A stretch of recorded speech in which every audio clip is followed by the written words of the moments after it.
Hello, everybody. How are we doing today? Let me turn on some vibe beats. Canadian Goose 07, thank you for 4 months. Hello, DD. Happy 4 months subiversity. Hope you're doing okay. I'm okay. I'm a little bit, I don't know. It's been a up and down number of days. A couple days ago, I was really stressed for obvious reasons, to the point where I kind of, like, the worry about Trump's deadline kind of derailed a lot of my day, and I know it was the same with a lot of other people. There we go. Olivia Manser, thank you for raiding with a party of 8. We are just getting started. Yeah. Yeah, no, Israel would never violate a ceasefire. What are you thinking?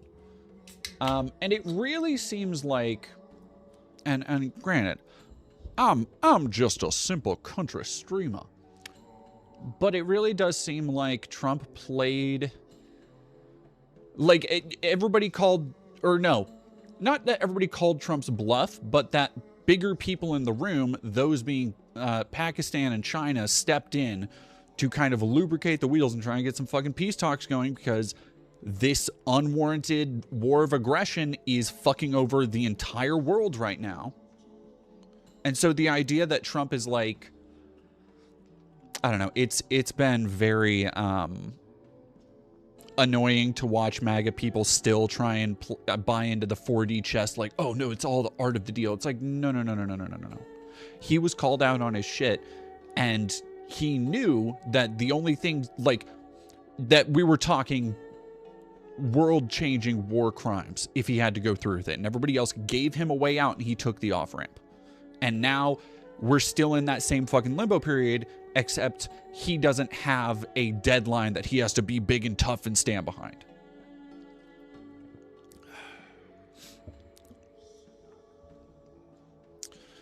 And Yas, hugs all the way from Denmark. Oh, thank you. Why doesn't anyone trust any ceasefire Israel's involved in, like even people who want to believe it? I mean,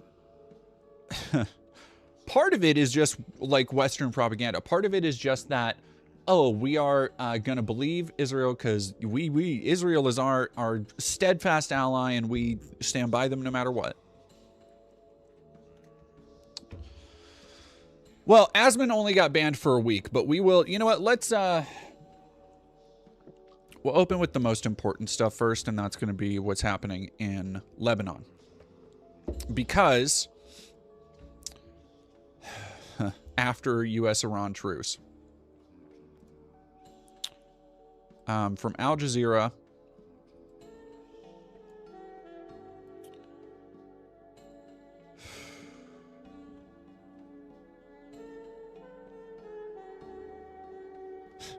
Grinner, hi people, I'm here. Are we still talking about Trump threatening crimes and Republicans being too duplicitous to actually hold him accountable? Well, Dems too.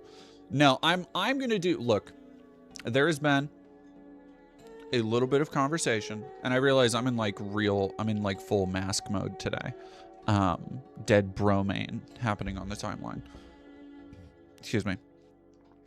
What was I saying? Oh yeah. I realize on social media lately, there's been a lot of kerfuffle, and I complained about this last stream about how people fucking won't shut up about fucking Hassan and focus on just, I don't know, any of the shit happening. And this has led people like Destiny, people like Hutch, and all of their weird orbiters to go around fucking flooding the zone again. ContraPoints, for, if you don't know, there's been a lot of kerfuffle on Twitter about some assholes. And I don't have much time for debating the kind of ethics or morals of liberalism versus something more progressive. So it, like, I'm not going to be working in my streams really ever, even to the fucking all the way up to any more elections. I am not going to be doing work to help educate liberals about why they need to trust leftists. Because if they need to be convinced, they aren't ready for that conversation. If they need to be convinced of why things are better when you work not for the status quo, but for the advancement, for the benefit of all communities, then they still have introspecting to do. I am not reaching out, right? That's not my place. That being said, I'm also not going to spend a lot of time punching down at liberals, punching down at centrists, punching down at people who might otherwise want to agree with me. And it's not, I mean, punching down, punching right, let's say, because ultimately there are far more important things to talk about and focus on right now. So as we go through all of these things, and as we go through, like, I am not going to turn into a bitter one of these people I see every now and again where it's just nonstop. Well, if left liberals did this, because honestly, you're no fucking different than the libs who do the same thing. It's like, well, if you voted for Kamala, we'd be at brunch right now. And it's like, no, you need to focus and look bigger than that at the systemic issues, and that's what I'm here for. Canadian Goose, thank you very much for $5. Did you see Trump completely denouncing Candace Owens, Tucker Carlson, and Alex Jones? Oh yeah, we got our boy Aaron Rupar doing that up nice. Yeah. I wild shit, dude. Liberal.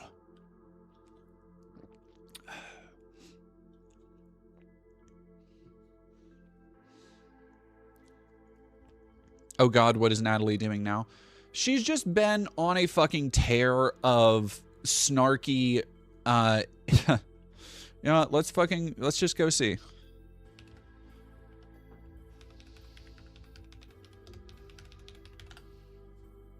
She's just been, smug lib posting, basically.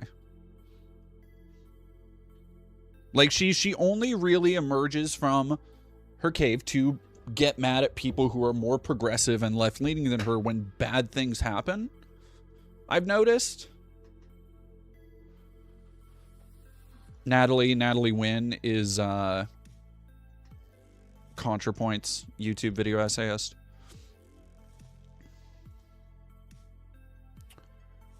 Did she disable her account again?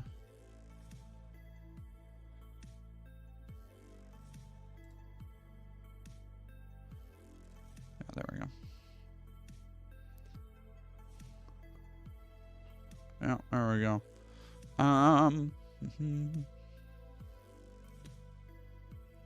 I don't know what's going on with her, but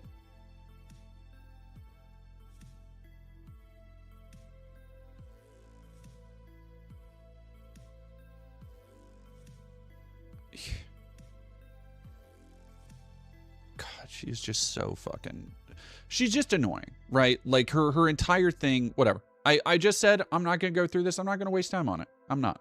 If you want to go see what she's been doing, go for it.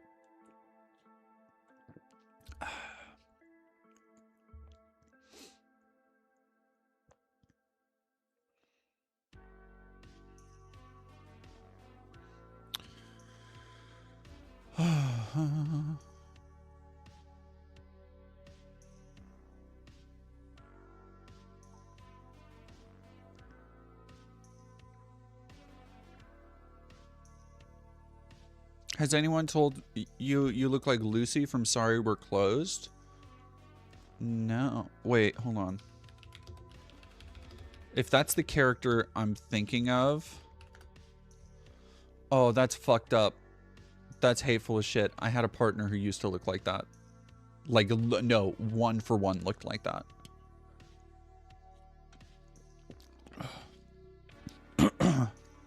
That's crazy. All right, yeah, let's, so Israel,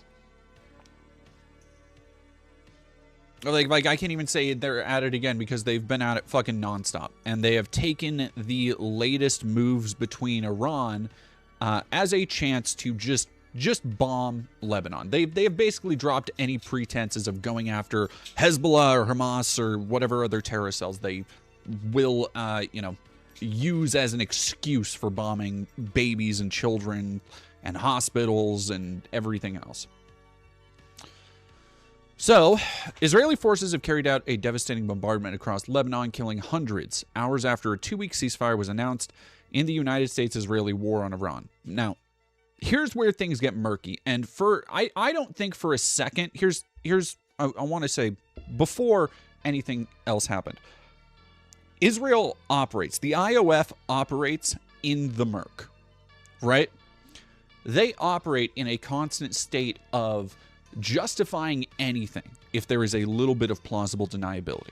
So I do not, if they come out and they say anything about, well, we didn't know, like, I don't believe the IOF for a fucking second, because they will just take whatever and run with it as an excuse to murder civilians.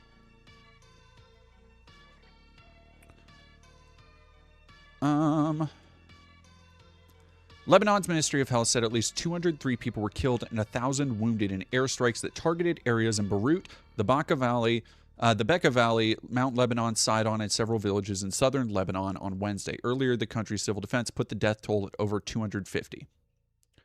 The Israeli military said that the attack was its largest coordinated assault on Lebanon since it started a new military operation on March 2nd, targeting more than 100 Hezbollah command centers. Sir, again, what did I say? 100 Hezbollah command centers. And isn't it fucking funny how that just seems to... Like here's, again, the difference between Iran and Israel, and you don't have to support the government of Iran. You don't have to support everything they do. You can still denounce it as a totalitarian state. In many ways, it is. You can still denounce it as despotic, as inherently subjugating the rights of women and minority groups. All of that can be true. But you also can acknowledge that in this war, when targeting places like Israel, when targeting allies like the UAE, Saudi Arabia, they have targets.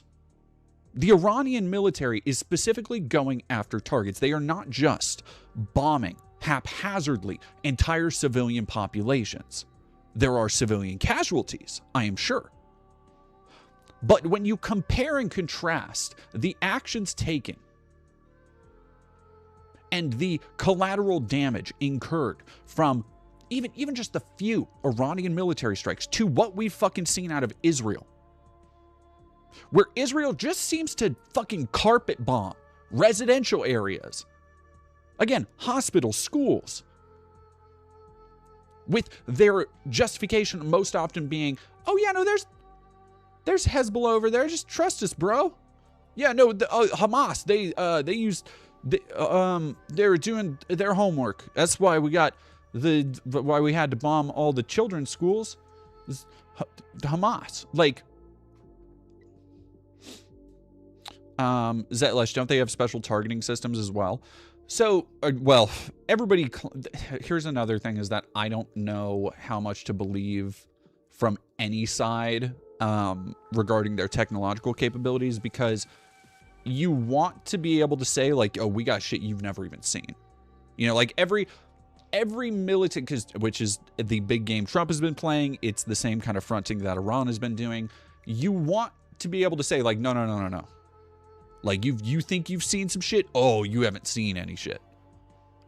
Like, that's part of how, like, diplomacy and deterrence and all of this stuff works. It's a tit for tat and a constant escalation.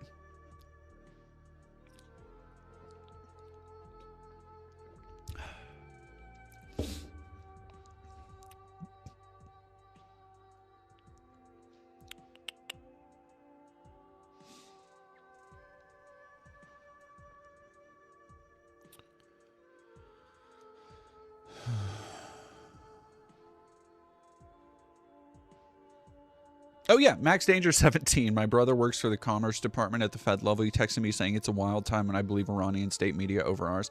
Well, and again, because Iran, like, they have a strong propaganda game.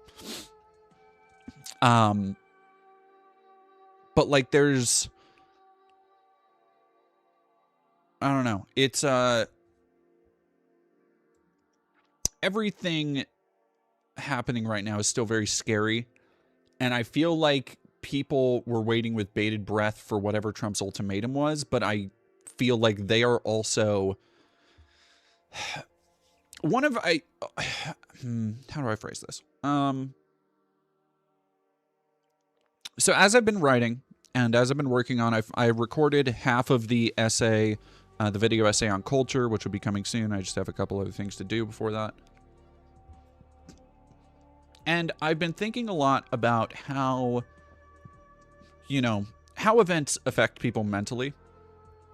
And one of the things that I couldn't find a place to talk about in the essay was how bad things continually happening lowers our response to those bad things. Right?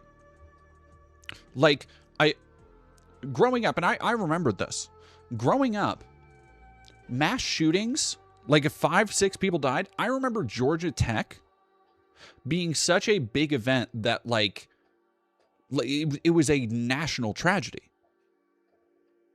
And now, unless it is a incredibly large, like we judge the severity of incidents like that based on their death toll. And not even like, oh my gosh, 3 people died versus 20 people died, just like in a matter of severity. Like we are so desensitized to that shit in our own country. And I wonder how these kind of these motions, tiptoeing up to the line of nuclear holocaust, even as a fucking showboating tactic, which I'm sure is what it is with this asshole, although with fucking Pete Hegseth, who knows? But I'm wondering how much that like fucks with your brain, like collectively, socially. Virginia Tech, yes, sorry. Laughable Mr. Fish, remember when Bowling for Columbine happened? I do not. I think I was like 5. Whenever they made Bowling for Columbine, I'm pretty sure I was younger than 10.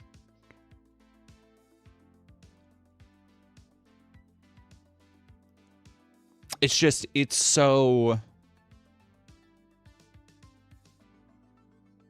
I don't know, like how I struggle, and this is something I struggle with personally, is like how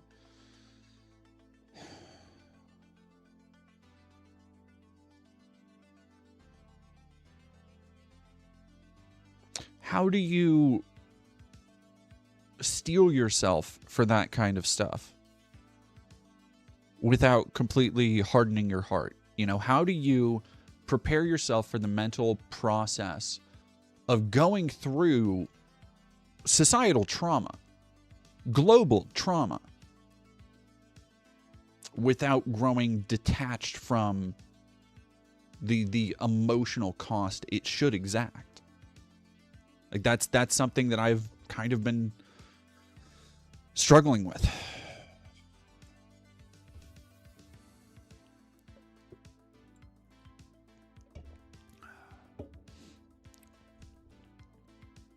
God. Crown Onikis. So many people I talk to in classes have been saying stuff like, I wish they would just drop the bombs already because that's easier somehow. It's so bizarre.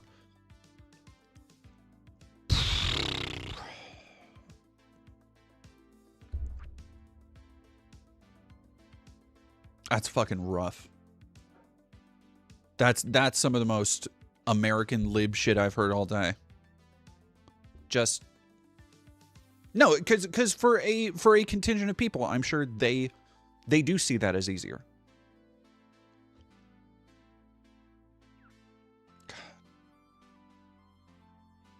I don't know. I don't get the whatever.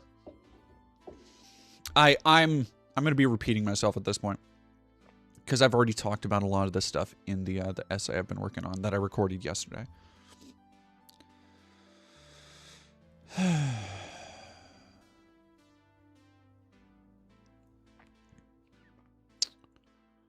In a written statement, the head of Lebanon Syndicate of Doctors, Elias Leila, urgently called for all physicians from all specialties to head to any hospital they could to offer help, with one of Beirut's biggest hospitals saying it needed donations of all blood types. Netanyahu said that Lebanon was not part of the U.S.-Iran truce, but mediator Pakistan said the ceasefire included the country. Donald Trump said Lebanon was separate and not part of the agreement. A full-fledged... Yeah, no shit. Parliament Speaker Nabi Berri called the attacks on densely populated areas a, quote, full-fledged war crime. Today's crime, which, by the way, is... And I understand that especially, you know, people like Zionist Barry Weiss and people who are pretty high up in the media want to keep playing nice with the U.S. State Department, want to toe the propaganda line right now, at the very least don't want to upset any of the Zionists in power in the U.S. government or anything like that. But you won't see it referred to as a crime in like this, but this is the way that any attack from Israel on Gaza, on Lebanon, on any other Arab country needs to be treated, needs to be addressed, because that's what they fucking are. Today's crime, coinciding with the ceasefire agreement declared in the region, an agreement that Israel and its political and security apparatus have failed to uphold, which less than 2 hours, right, before fucking missiles were going, is a serious test for the international community and a blatant challenge to all international laws, norms, and conventions, which Israel violates daily through its unprecedented campaign of human assassination in modern history. Now, the other part of that to keep in mind, this is not, it makes sense that Netanyahu and Trump would kind of coalesce at this point, because a blatant challenge to all international laws, norms, and conventions. Israel on the world stage, by international courts, by massive bodies that are experts in genocide and war crimes, has been called criminal. Benjamin Netanyahu, his campaign, Ben Gvir, the people behind this, have been called into question publicly multiple times. They have been accused of being war criminals, accused of war crimes. And yet, just like with Trump, nothing has been done.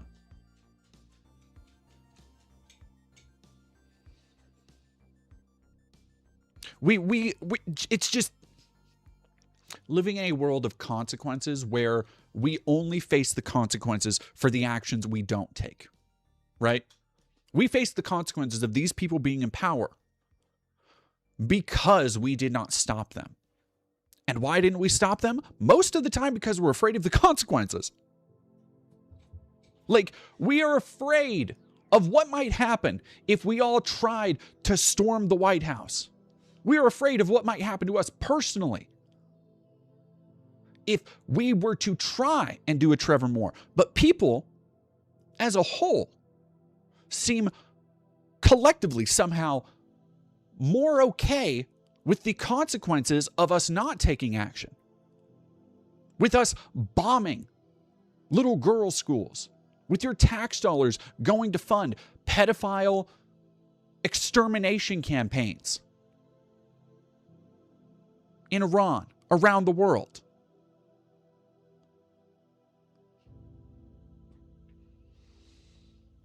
Crazy.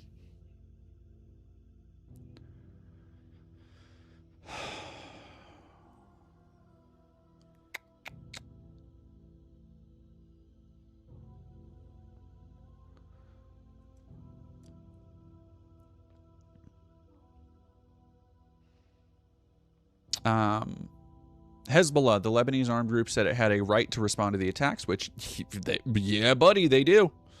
Nehemiah, as one person in the ICC said, quote, the court is not for the U.S. and its allies, it's for thugs like Putin and African warlords. I don't remember the exact wording off the top of my head. Not for the U.S. and its allies.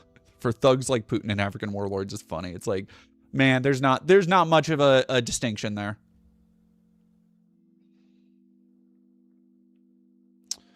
A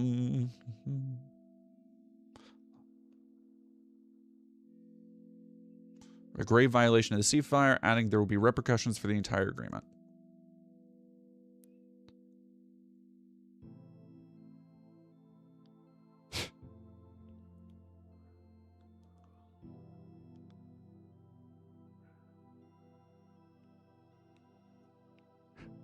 We issue, so this is what Iran said, the IRGC, quote, we issue a firm warning to the United States, which violates treaties, and to its Zionist ally, its executioner. If the aggression against beloved Lebanon does not cease immediately, we will fulfill our duty and deliver a response. Good. Fucking do it.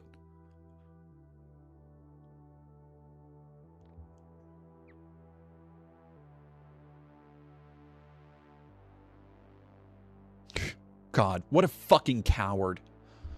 President Donald Trump told the U.S. publisher, Public Broadcasting PBS, that Lebanon was not part of the ceasefire deal with Iran due to Hezbollah.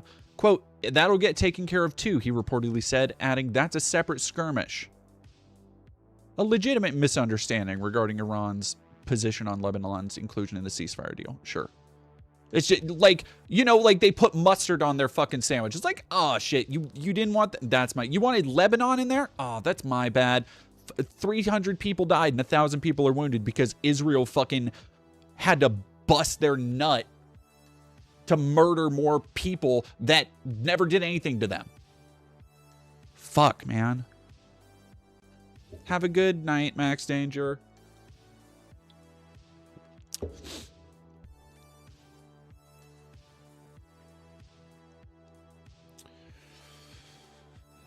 France condemned massive Israeli strikes the previous days.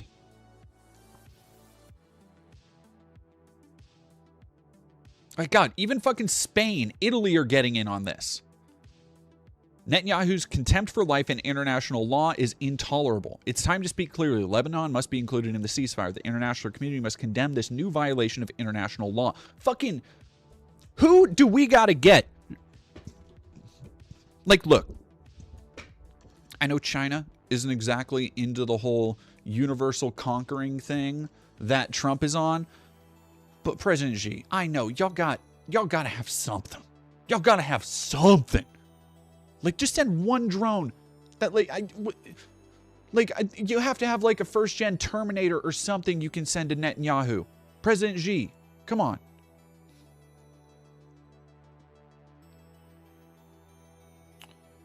Italy, United Kingdom, Australia,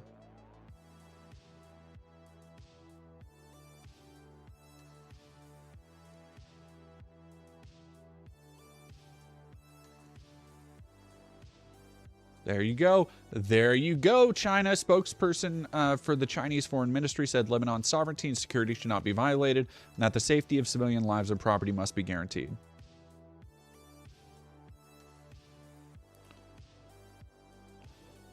Israeli actions are even the fucking European Union. God, just yeah.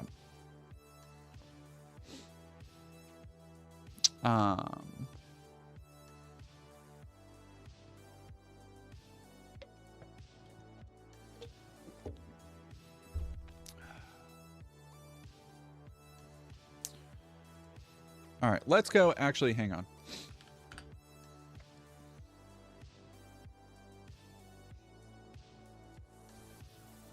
Let's go to who was oh, I'm mostly joking, anarcho-curmudgeonism. I don't expect much from China. What was I saying?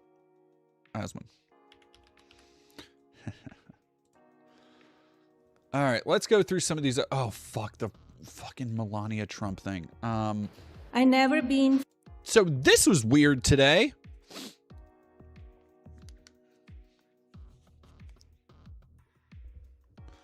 Just look, there's a lot happening right now. Somehow you never know what's going to happen from one day to the next. You can't tell, right? One of the weirder things that's happened lately was this complete non sequitur, unprompted, from Melania Trump. Hey, Taylor Billie Jean. Hey, $10 Canadian Goose. Not to mention Israeli courts just set a date for Bibi's corruption trial that was paused due to the state of emergency in Israel since the start of the war. Yeah. I had seen somebody hypothesizing that the action in Lebanon was taken to further distance himself from that shit.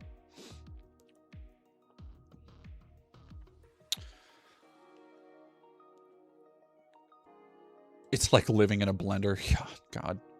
She's getting ahead of something. So that's what everybody's saying. I haven't watched this yet, so I'll react to this in real time, I guess. Friends with Epstein.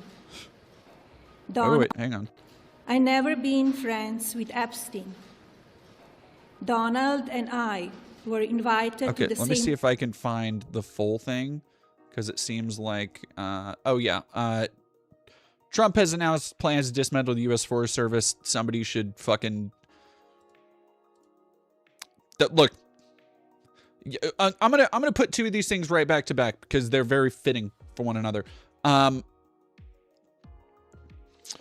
Worker in Ontario, California set his company's warehouse on fire and had a message for the CEO. There goes your inventory. All you had to do was pay us enough to fucking live.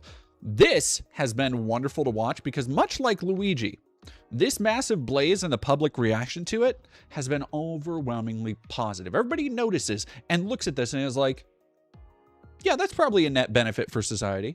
Yeah, that'll probably get somebody's fucking attention. Bringing up that for no reason. Yes, and Hammock, most importantly, no one actually got hurt. No one got hurt. Most important thing. Everybody on Blue Sky says Iran is about to drop files. I don't know about that. If they do, I feel like they should have fucking done it already. But like, there were people talking about Iranian hackers having access to the files months ago. There's no way to tell if that's true or not until shit actually gets fucking put out.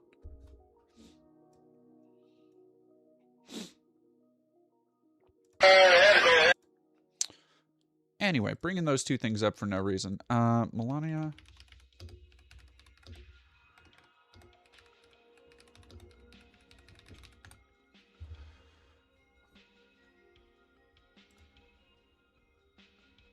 All right, here we go.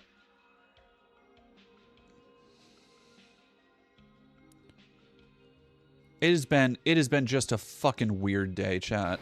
The lies linking me with the description. No, I want the whole thing. Where's the fucking full, is there a full video? What's up?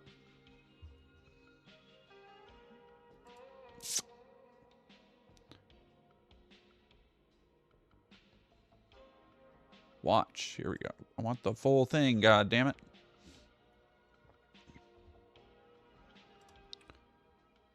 Watch the full video in the player above. There we go. Good afternoon. Good afternoon. Okay, we're going to be in. Whew, there we go. Is everybody ready for it this time for Melania? The lies linking me with the disgraceful Oh no, she does just get right into it. Okay, damn girl.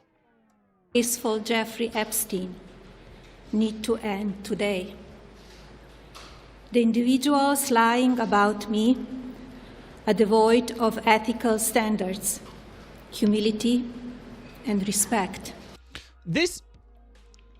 So the thing about this is, it really seems like, and apparently Trump had no idea about this. It seems like she's just, I don't know why she's doing this, but girl, everybody was focused on the war and how your husband's fucking that up, that they had kind of forgotten about how your husband enabled a pedophile sex trafficker. And now everybody's reminded of that again.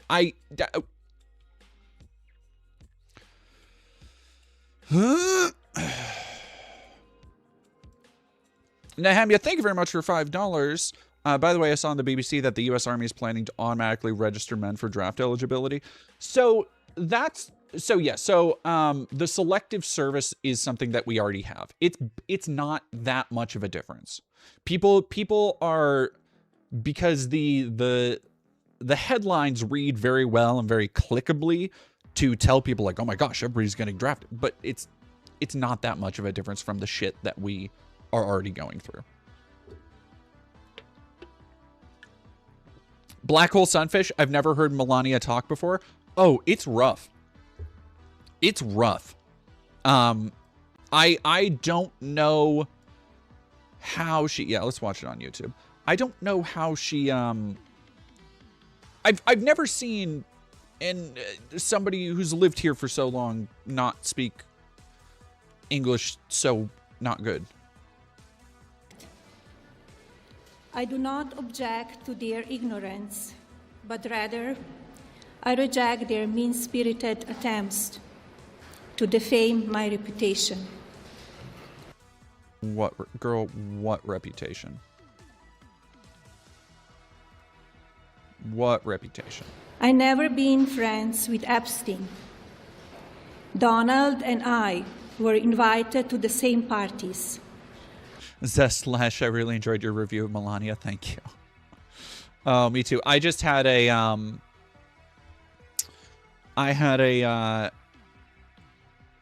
what was I saying? God, my brain is fucking fried already today. Oh, sheesh, I was just about to watch the newest vid. Yes, for those who don't know, I have a new video on the channel. Go check it out. A new interview out, and I am currently working on not one, but 2 different, maybe 3 different investigative pieces. I'm in a weird spot with production because I have the full big video that I'm working on that I can now start editing. But I have like 2 different people who have tipped me off on shit that I really want to pursue. They're entirely different like scoops, but they would be like really heavy stuff, but stuff that I absolutely want to help expose and hold people to account for. So I'm hoping. But yeah, go check out the one we have. Excuse me, the one we just put out on the channel. It is a interview with trans filmmaker Louise Weird, creator, writer, director of the Castration movie anthology. It's about an hour long, and it was a really fun conversation. So, As Epstein from time to time, since overlapping in social circles is common in New York City and Palm Beach. To be clear, I never had a relationship with Epstein or his accomplice, Maxwell. My email reply to Maxwell cannot be categorized as anything more than casual correspondence. That's so fucking funny that even YouTube's auto captions completely mishear what she's saying. My polite reply to her email doesn't amount to anything more than a tribal note. I am not. Tribal note? Trivial note. God, she really is starting to look like Trump. Chat. Look at this fucking freeze frame. That's crazy.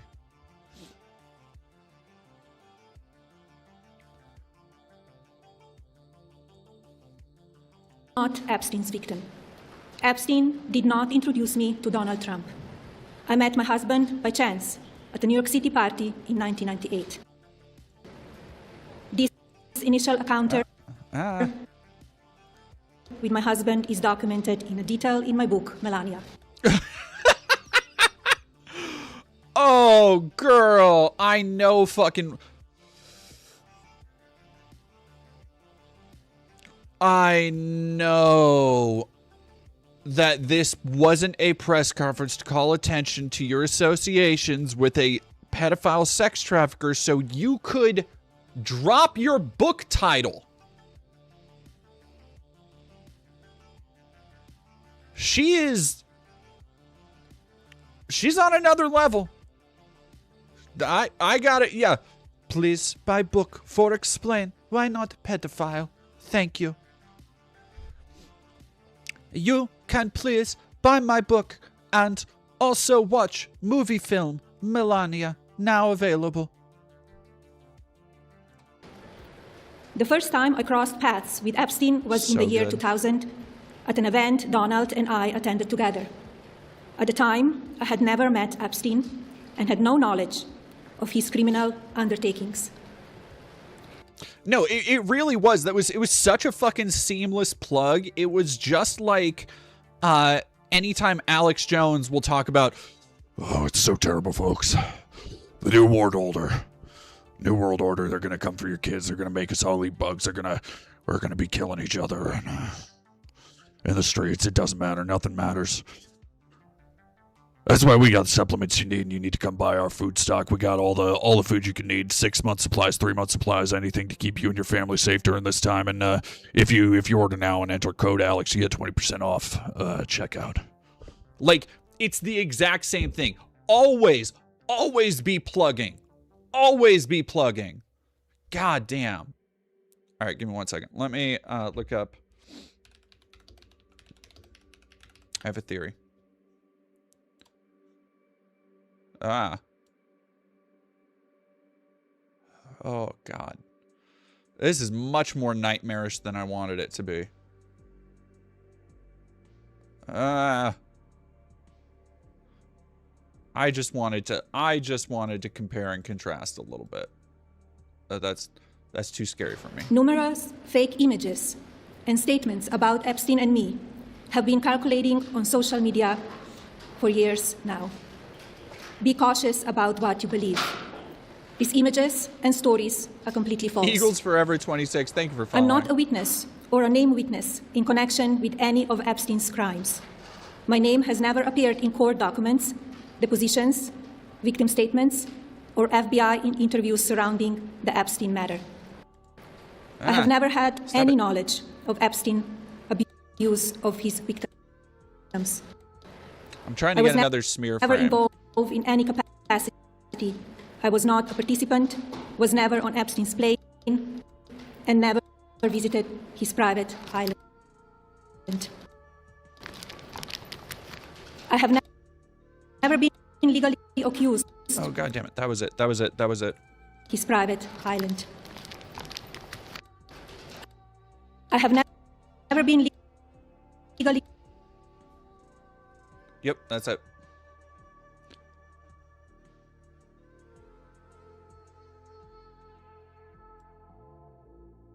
The Trump mouth.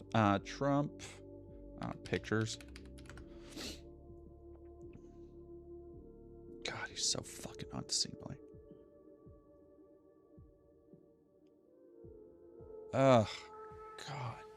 No, she's still not. I feel bad, even though I see it. I see the resemblance, but God damn, what just a motherfucker who's hard to look at. Pack 1996, thank you for $5. I never had social relations with that Epstein. Or convinced of a crime in connection with Epstein's sex trafficking, abuse of minors, and other repulsive behavior. The false smears about me from mean-spirited and politically motivated individuals and entities looking to cause damage to my good name, to gain financially and climb politically, must stop. That's crazy. My attorneys and I have fought these unfounded and baseless lies with success and will continue to maintain my sound reputation without hesitation. To date, several individuals and companies have been legally obligated to publicly apologize and retract their lies about me. And retract their lies about me, such as Daily Beast, James Carville, and HarperCollins UK.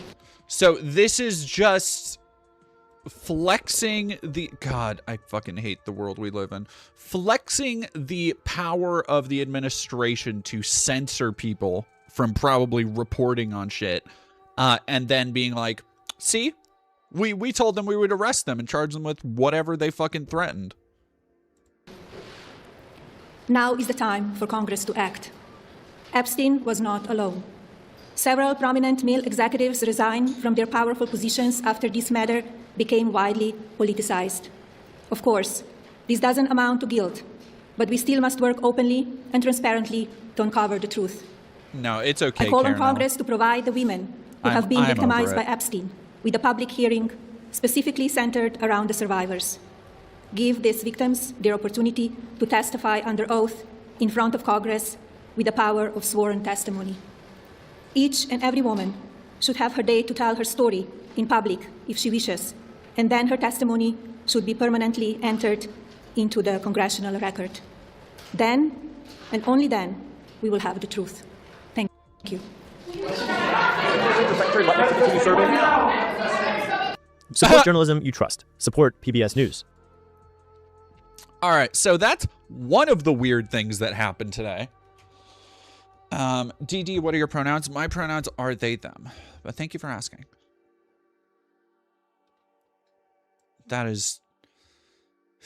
That's just a lot. That's just a lot. All right. This from Trump today on Truth Social. This, it goes around a lot that, you know, when Trump posts these long, rambling, one sentence, massive paragraphs, no breaks, dog shit spelling, terrible syntax, like, it happens a lot. But it's been getting noticeably worse, both in the kind of the viciousness of the vernacular that he's using, like in terms of he's swearing more, he is insulting people more. It is becoming far more specifically targeted at people. He had one the other night that was very clearly just him watching somebody on Fox News that didn't agree with him. And he made a public call out post saying like, this person is the worst anchor. And it's just, it's not good on most days for anybody. It's not good to be terminally online, right? One of the things that writing and working on this current essay has done for me has been to give me a lot of chances to reflect on how I interact with other people through media and through social media, and trying to detach from that a bit, because it's not good for you to only interact with the world through this screen. It is specifically, I cannot imagine how much worse it is to have a sociopathic narcissist like him, a pathological liar who needs the world to conform to him, have him given access anytime, day or night, to his very own social media platform that will just fawn and enforce anything he says, and then to be surrounded by yes men. Like, it is such a... It's the perfect set of circumstances to give a view right into the mind of this dipshit. Like, that's what this is. If you have ever had the cursed thought, the wandering want of the forbidden knowledge of what goes on inside the brain of Donald Trump, the Truth Social posts are the closest you're going to get, and it's a fucking nightmare. I know why. Okay. I can do it. Yeah, I can do it.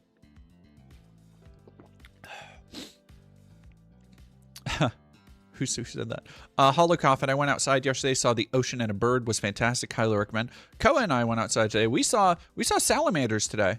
We came across lizards on our hike. And we came across snake last time we hiked. It was really fun. We're pretty chill with nature. We have animals come up to us all the time. It's pretty cool. It was basically like living in a Disney movie. Basically, not gonna lie. Hey, baby. They have headphones in. They can't hear me. They don't have headphones in. They can't hear me. I just want to make sure you could hear what I was saying about you and being cute. Are you gonna...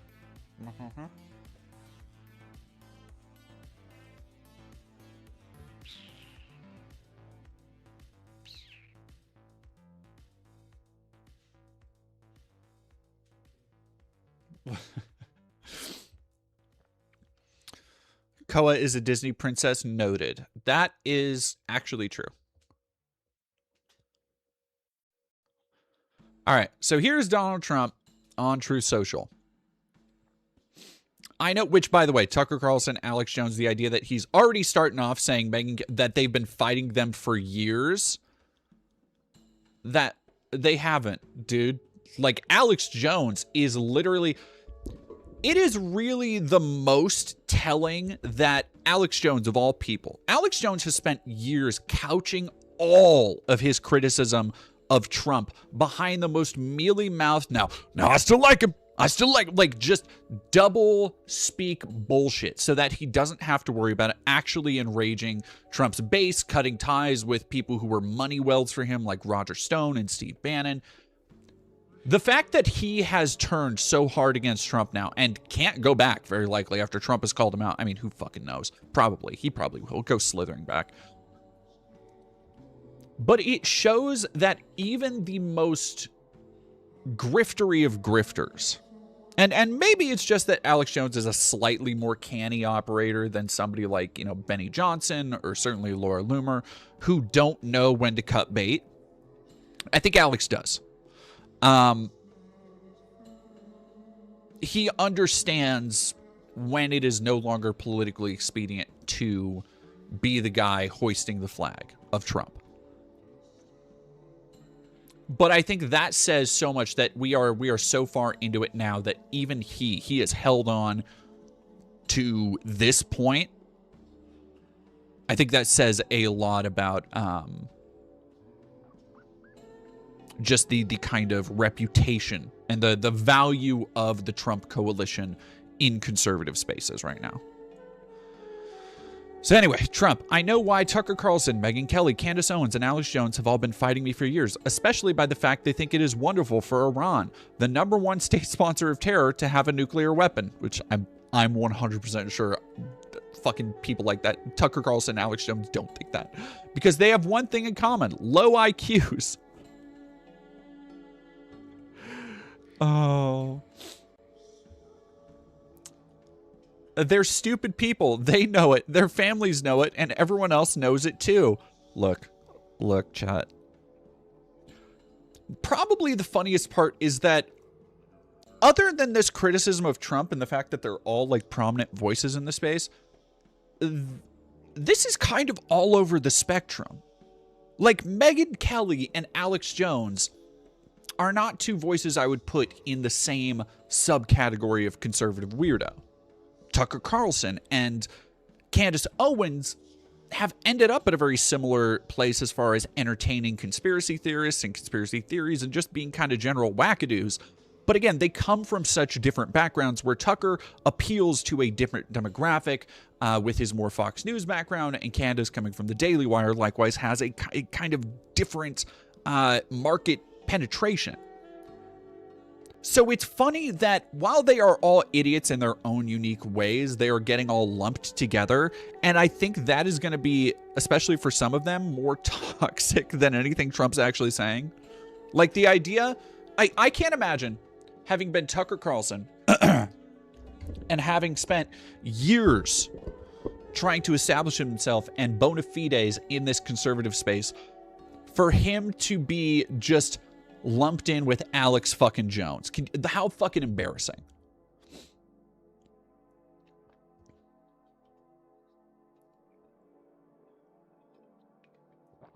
Real NAFB parody, what happened?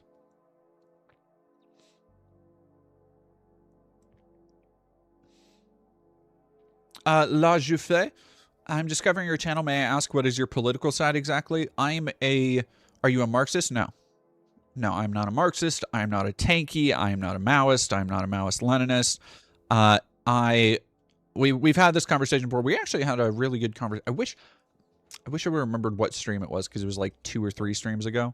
But we actually had a really good conversation about, I would say, broadly, I'm a progressive or a humanist. I am for whatever increases the maximum good and against whatever seeks to subjugate or profit or hurt or exploit. Like I was kind of thinking about this in terms of, because one of the things that fucking ran a couple days ago was Sneeko, that dipshit, coming out and being like, I'm a socialist now.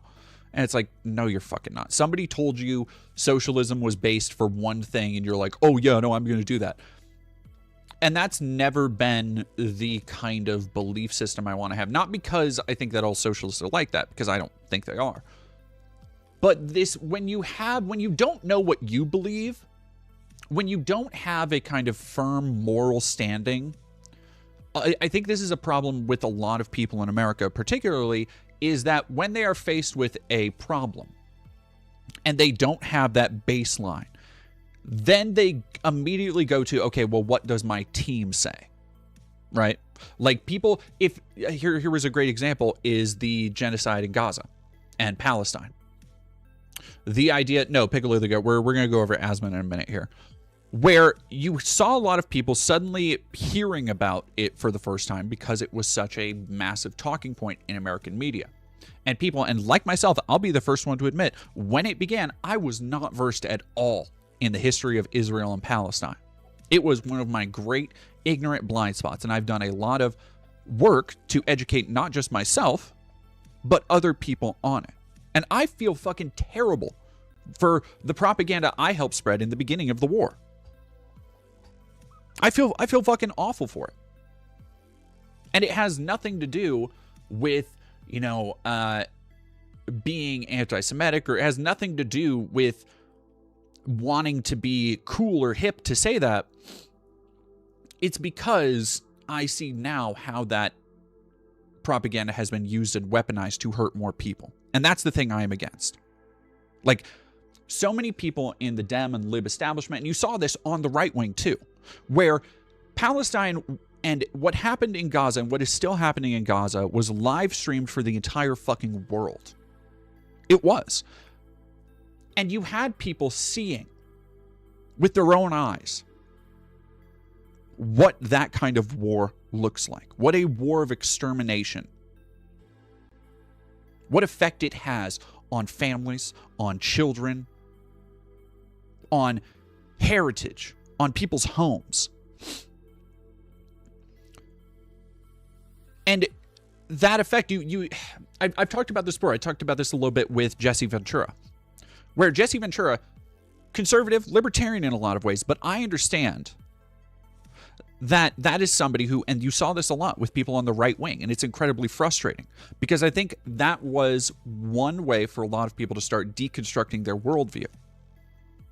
And to look at that shit, it is the most natural instinct to go, that is wrong and that should not happen. To understand the situation around it should make you that much more fervent.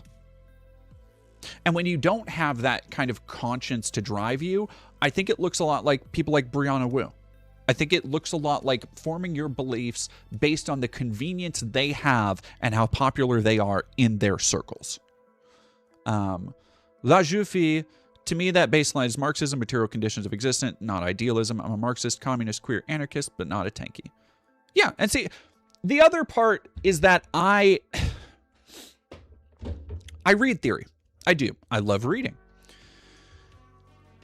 But the problem, I think, with labels, and the other problem with labels, isn't so much, to me, ascribing yourself to an identity and feeling a need to follow that orthodoxy. That is certainly one of the issues. I think one of the other problems is that there's so many different labels, and when you have terms, especially just like Marxist, let alone tanky, that shit means different things to literally fucking everybody. Like, when somebody says Marxist, you could say Marxist to Hillary Clinton and Trump and, 5 different political commentators and ask them what it means. They'll each come with an entirely different answer.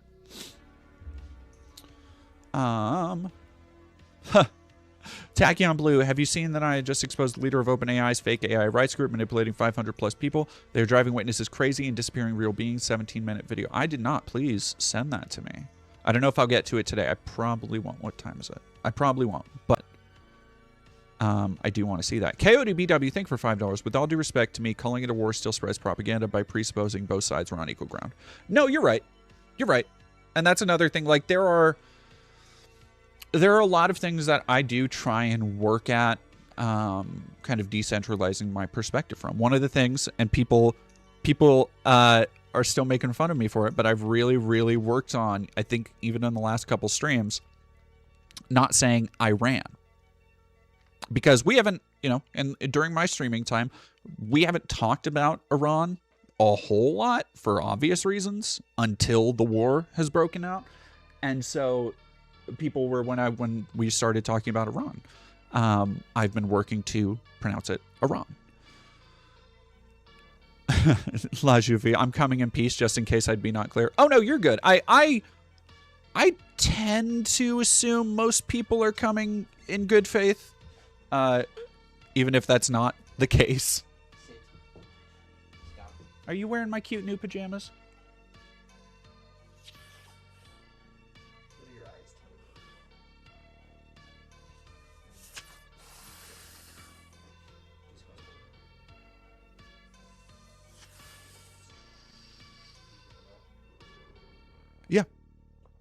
Thank you, baby.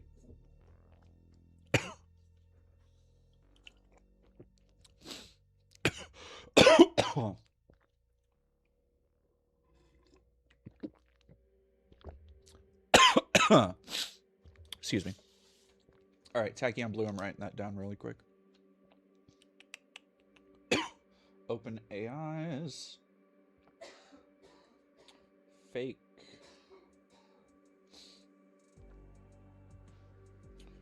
Group. Exposed.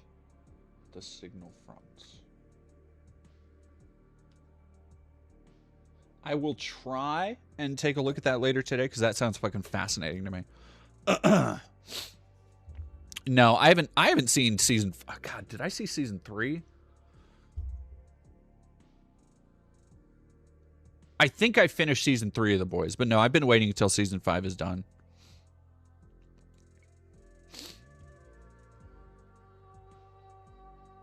Becca Hist. In my experience, a lot of orthodox Marxists don't care about anything other than economic class war. Like, I've had Marxists tell me to my face that repression of queer people isn't as important. I have very little time for the brand of political idealist or the brand of political activist that thinks only one thing is important. Because if you do not understand, like, I do think that conservatives and fascists have a obsession with culture that I think a lot of people on the left and on the progressive left, they look at and they think, okay, well, we cannot advocate for building culture because that's somehow inherently fascist. And I completely disagree. I think culture is more than anything else the shit that we fight wars for, the stuff that we fight revolutions for, the stuff that we all want to see perpetuated. And you should want to build culture as any part of society, and you should want to do that collectively, communally. I think culture as a intersection of the economy, of art, of lawmaking, of all this other stuff. There are so many things that get left by the wayside in the kind of ideological agendas or ideological missions.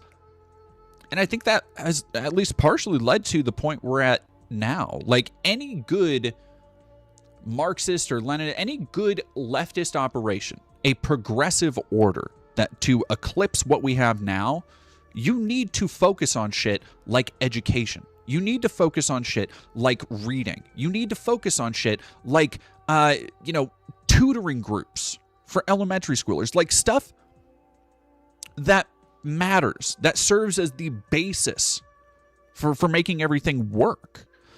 And that shit, I don't know, that doesn't sit right with me when I see people talking about, like, oh, you idiots think you're gonna be painting and stuff. It's like, yeah, do you think there won't be painters after a revolution? Do you think that, like, artists don't want, yeah, that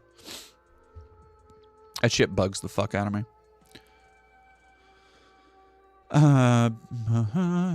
Becca Hist, it's ignoring a lot of leftist history. If you look at the Rainbow Coalition, radical figures who are at the front of queer liberation. I mean, like, even go back to the era of, I was just talking about this with Koa, I don't remember why, but the other day, I brought up Langston Hughes, and you had the Harlem Renaissance. And you going back, learning about a lot of queer history, and particularly trans history and big trans spaces in metropolitan areas, you have a lot of overlap and interweaving with Black history in a lot of those places, which shouldn't be surprising. A lot of the time, even though I think there's this kind of modern, I can only imagine it's more driven by Black conservatives, but there's this kind of modern idea that, oh, Black spaces have always been homophobic, or Black men have always been homophobic. It's like there are, like, standards of toxic masculinity, sure, that some people have represented. But by and large, Black places have been so much more open to queer places because they've had a lot of overlap, and it's been what's the word I'm looking for? Marginalized on the margins of society. And so the idea of those two, like, I forgot what I was even responding. Rainbow Coalition, yeah. Langston Hughes, Harlem Renaissance, those spaces have been around for a very long time. about diversity, about making culture. And that's what the Harlem Renaissance was.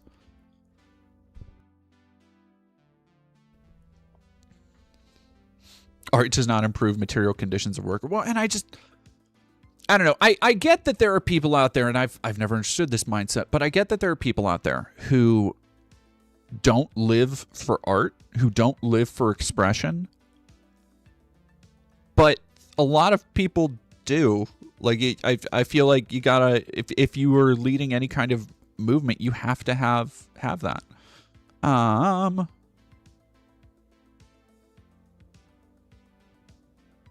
Bruce Magnuson, black support of queer people and white support of queer people are largely the same statistically. It's just that homophobic white people live in a different zip from non-homophobic ones.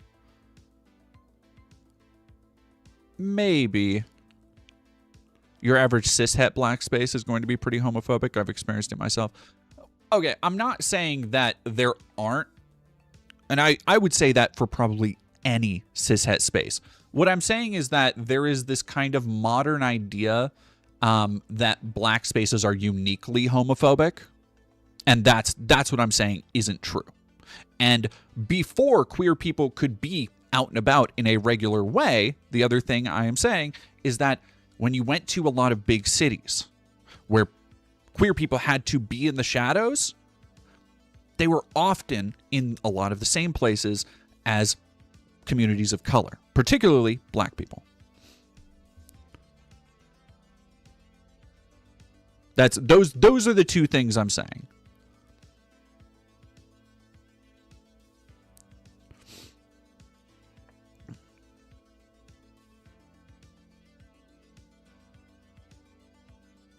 Yeah, exactly. Christy Thompson, art is the soul and expression of culture, also its revolution. If there was two things that I think, well, one thing that two different revolutions got right was the understanding of culture and the understanding of, public works and having public art projects and having design spaces. You saw that in Cuba after fucking what's-his-fuck took over. And you also had it in Russia after, during the Soviet Union. Now, there are a lot of other fucking problems with the Soviet Union. Oh, geez. Yeah, Paris is burning, epic culture and scene.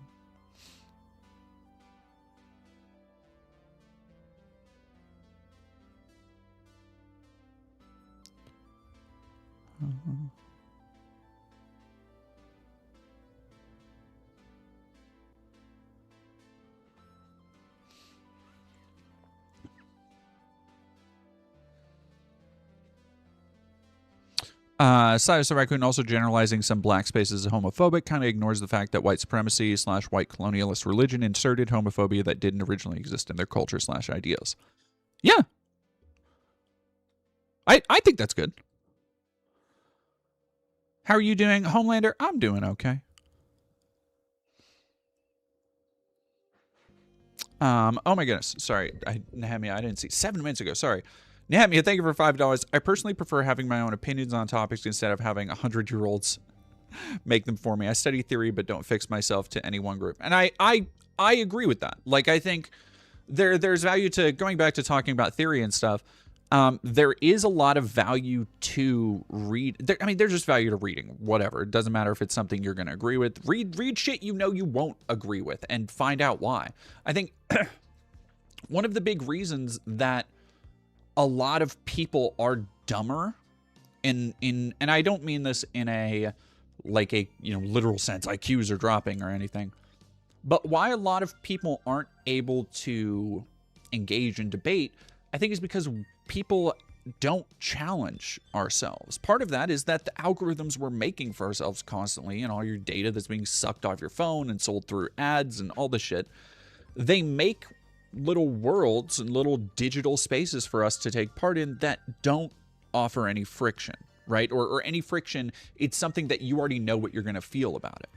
And I keep telling people, when you're reading a book, like, just go into it. Just read it and think about what you feel about it. It bugs me when, I don't know, I've talked about it before about how it fucking bugs me when people just, you know, it's like when they won't watch a movie because they'll be like, oh, that's a movie for incels, or oh, it's like, okay, what the fuck what do you think about it? I can tell what you heard about it. What do you think about it? And it's the other thing that really fucking bugs me. There's like, I know people, it's the thing that I get it. It's a generational gap thing. But when people say, oh, I'm going to watch the game on YouTube, or like a new game comes out, they're like, oh, I can't play it. I don't have the money to buy it. Like, understandable. I'm going to go watch all of the cutscenes. Like, that shit doesn't make sense to me. Straight up. Do not understand that. Why?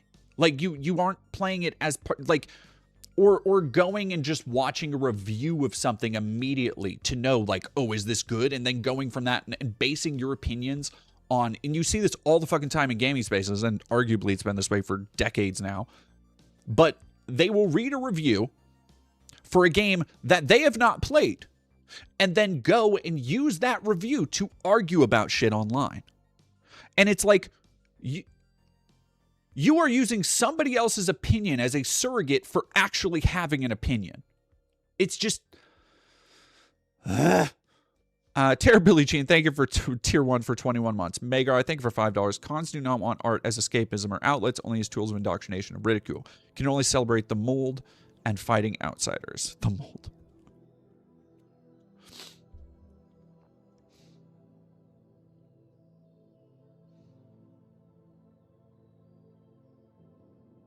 To that point, at that point, why even have your own experience? And that's the thing. Like, when you look at what people connect with, and that's another thing I think people don't... Granted, it's a weird way to look at it, I think, for a lot of people, but looking at art as a expression of genuine connection to something, and noting what really draws people in, even in mass market stuff, you can break down and see why. So, for example, Red Dead Redemption 2 is something that I think iShowSpeed, or iShowSpeed played through it, and it's been out for years, and it's this thing that so many people were able to bond over on a stream, that he was able to have this, you know, intensely emotional experience because he went through the experience of that game. Like, that game tailors itself to you, to your play style. It responds in really interesting ways to the choices you make. And so it does become that kind of personal interaction with art. And I think a lot of people mistake watching somebody else have that personal interaction for also having had that personal interaction. Like, I wonder how many people would watch iShowSpeed stream for Red Dead and be like, oh yeah, I don't need to play it because I know I've already played it, basically. And it's like, but that's, you know, not like, it's not the same. It's the displacement of our emotive states from, and this is from the book I just finished reading, Super Bloom by Nicholas Carr. But the displacement of our emotional states from, like, their kind of original mooring because of social media and because of parasocial relationships, the more you think about it, it really does start to fry your mind a little bit. CR Rent, thank you for $40. Goodness gracious. Thank you so much. Hello. I have nothing important to say, but I did finish my first commission. I want to share the love, have the money. Thank you. Congratulations. That's awesome. That's a big step. Congrats. Thank you. El Salve, thank you for $5. The cons are the same evil from Middle Earth. Evil cannot create anything new. They can only corrupt and ruin what good forces have invented or made. Yeah.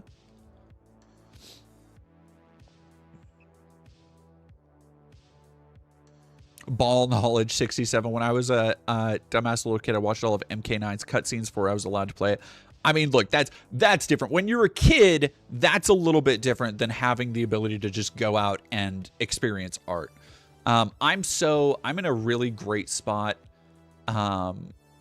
I've been doing a lot of really good writing lately, working on a script again. And my YouTube feed has been giving me, not YouTube, my Twitter feed has been it's been putting me more into film Twitter, which has been great. Because it's less bullshit and less me getting irrationally angry. And it's just like, hey, look at this foreign film you've never heard of. And I can almost 9 times out of 10, I can go and look it up. And so I have a bunch of like tabs open in my phone of just looking up videos or looking up short films or looking up movies that I want to like watch later. And it's been a really nice experience.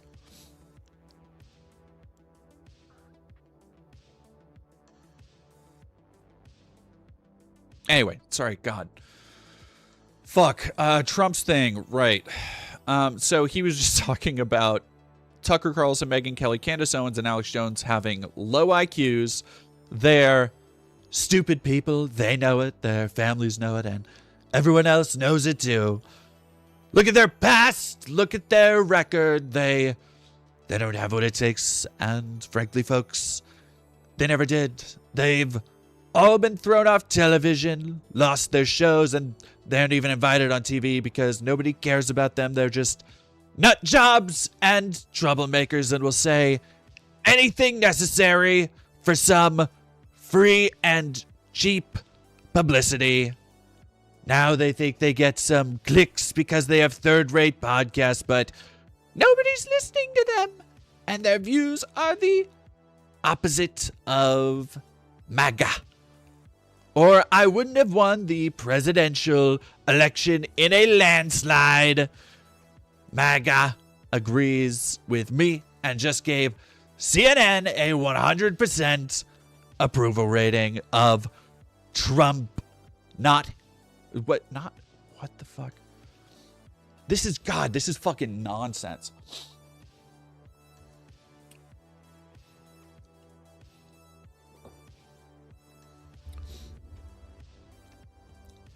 Oh, no, this is real, Hypnopotamus. All right, I'm trying to figure out how the fuck. Not hand-flailing fools like Tucker Carlson, who couldn't even finish college. He was a broken man when he got fired from Fox, and he's never been the same. Perhaps he should see a good site. Oh, I didn't realize he was going off on all of them. I didn't realize that this was like a hit 'em up situation. That's crazy. Or Megyn Kelly, who nastily asked me the now famous only Rosie O'Donnell question, or crazy Candace Owens, who accuses the highly respected First Lady of France of being a man when she is not, and will hopefully win lots of money in the ongoing lawsuit. Actually, to me, the First Lady of France is a far more beautiful woman than Candace. In fact, it's not even close.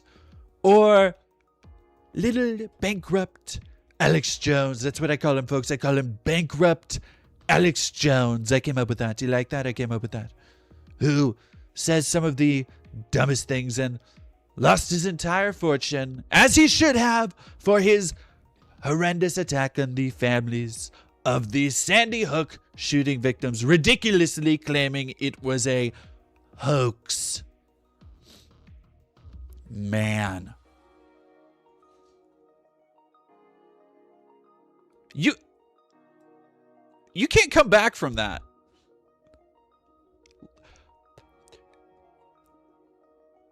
What's most interesting to me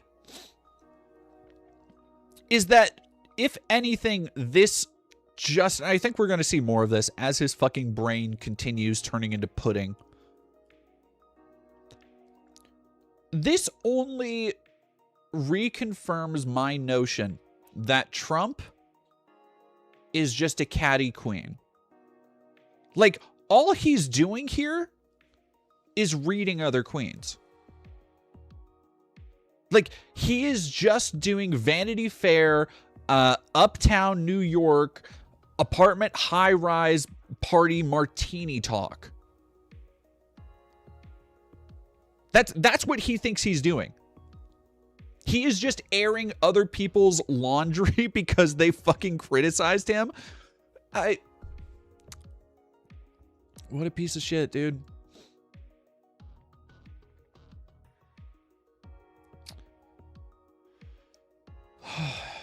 Like, it's funny, though. Now, fake news CNN, the failing New York Times, and all the other radical left news organizations are hailing them. I don't know if anybody's hailing them.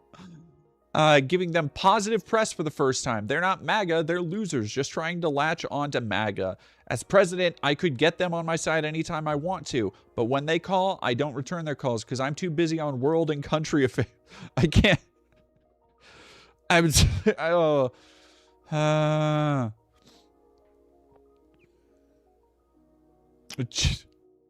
Too busy. After a few times, they go nasty, just like Marjorie Trader Brown. We can do better. We can punch that one up. We can punch it up.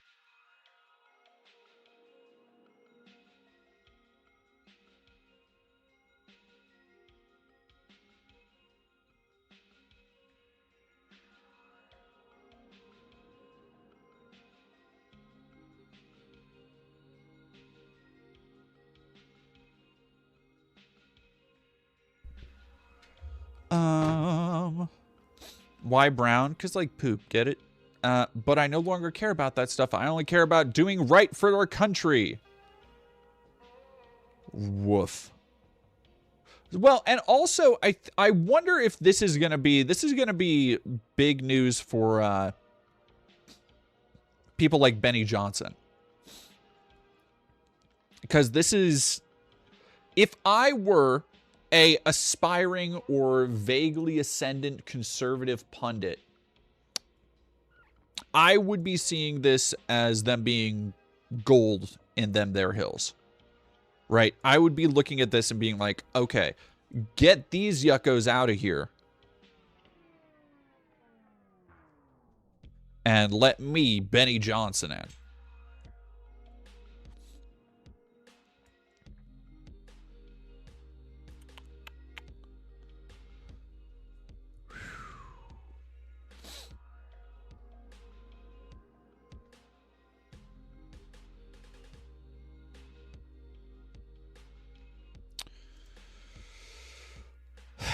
God, he looks so fucking pissed.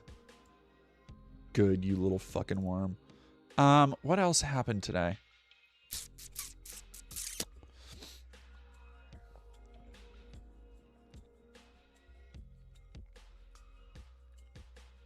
What else happened today, chat?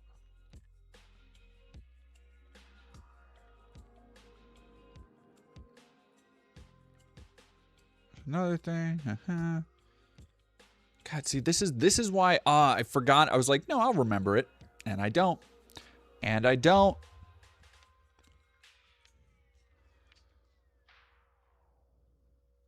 Strait of Hormuz, yeah. Oh yeah, no, we're looking at Asmon in a second here. Let me.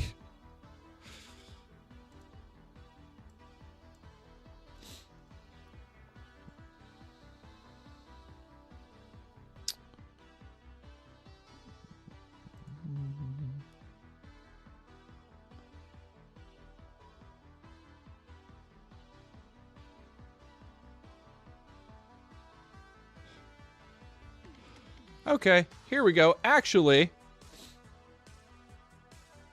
before we get to that, from the Daily Beast today, I guess we know what they were trying to get out ahead of.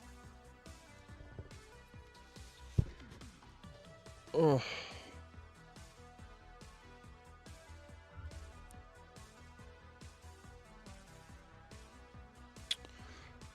What Melania said about what Epstein said about Melania and his Lolita Express. The First Lady fiercely denied having a relationship with the convicted sex offender on Thursday. Oh, Daily Beast, what are you doing?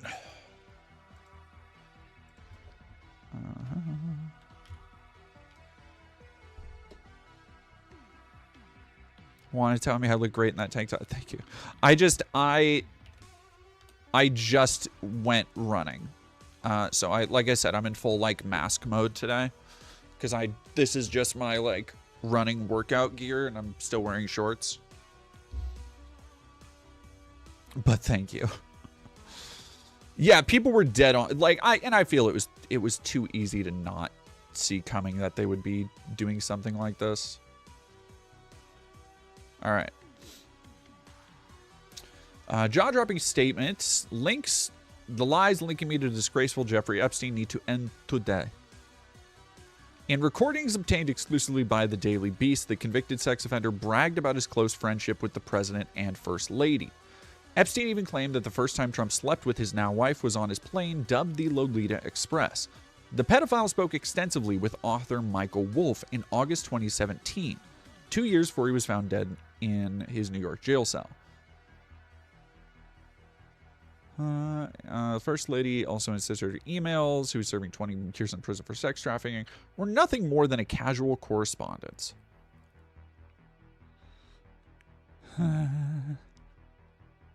The email, revealed in a batch of new Epstein files, released in January, showed the First Lady gushing to Maxwell in 2002. She claimed it was a reply, but the subject line, "Hi," indicated she initiated the exchange. She also signed it Love Melania can be anything, but she referred to then Melania Cross as Sweet Pea. Oh, I'm sure. CR Rent, thank you for 3 months. I don't remember this from the Melania movie. Oh, they wouldn't. No, this is for Melania 2.0. This is for Melania Legacy, Melania Reloaded. Meredith Navin, thank you for $5. Terrible joke for you, Dee. I ran out of toilet paper, so I had to use old newspapers. The times are rough. That's pretty good. That's pretty good. Email. Another email, damn. Redacted sender to Epstein right after the 2016 event also mentioned Trump's first meeting. Now, why would that be? El Salve, thank you for $10. Asmon Gold acts surprised when he gets suspended for violating Twitch's rules. He's lucky he isn't banned for life when other streamers get punished severely for much lighter reasons. Oh, yeah. I think it's a matter of time until he fucking does what Tectone has done. All right, so hang on. And goes over to fucking Rumble or some shit. Dear G, how are you? Hi. Ghislaine. Nice story about J.E. and New York Mag. You look great in the picture. I know you are very busy flying all over the world. How was Palm Beach? I cannot wait to go down. Sure, dude. Nothing. This is how I talk to all my people I barely know. All right, here we go. From somebody to Jeffrey Epstein, I simply cannot believe this victory. No one called it. We all thought she'd win. You must be happy, though. Pretty sure this is Steve Bannon. I wouldn't be surprised if this was Steve Bannon. I remember flying back with Donald on his plane. The first weekend I went to visit you in Florida was the weekend he met Melania, and he kept on coming out of the bedroom saying, wow, what a hot piece of ass. Nuts. Anyway, hope you're enjoying Saudi. Sent from my iPhone. Fucking crazy, dude. Ugh.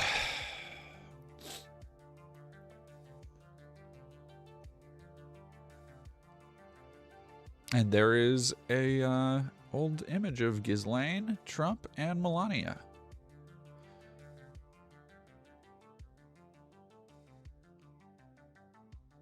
She denies having any knowledge of Epstein's criminal activity, says she is not a witness to any of his crimes.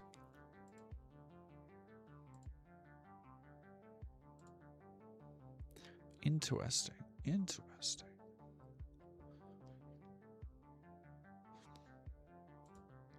Well, what Asmon Gold did this time was be a hateful, spiteful little shithead. As he is wont to do.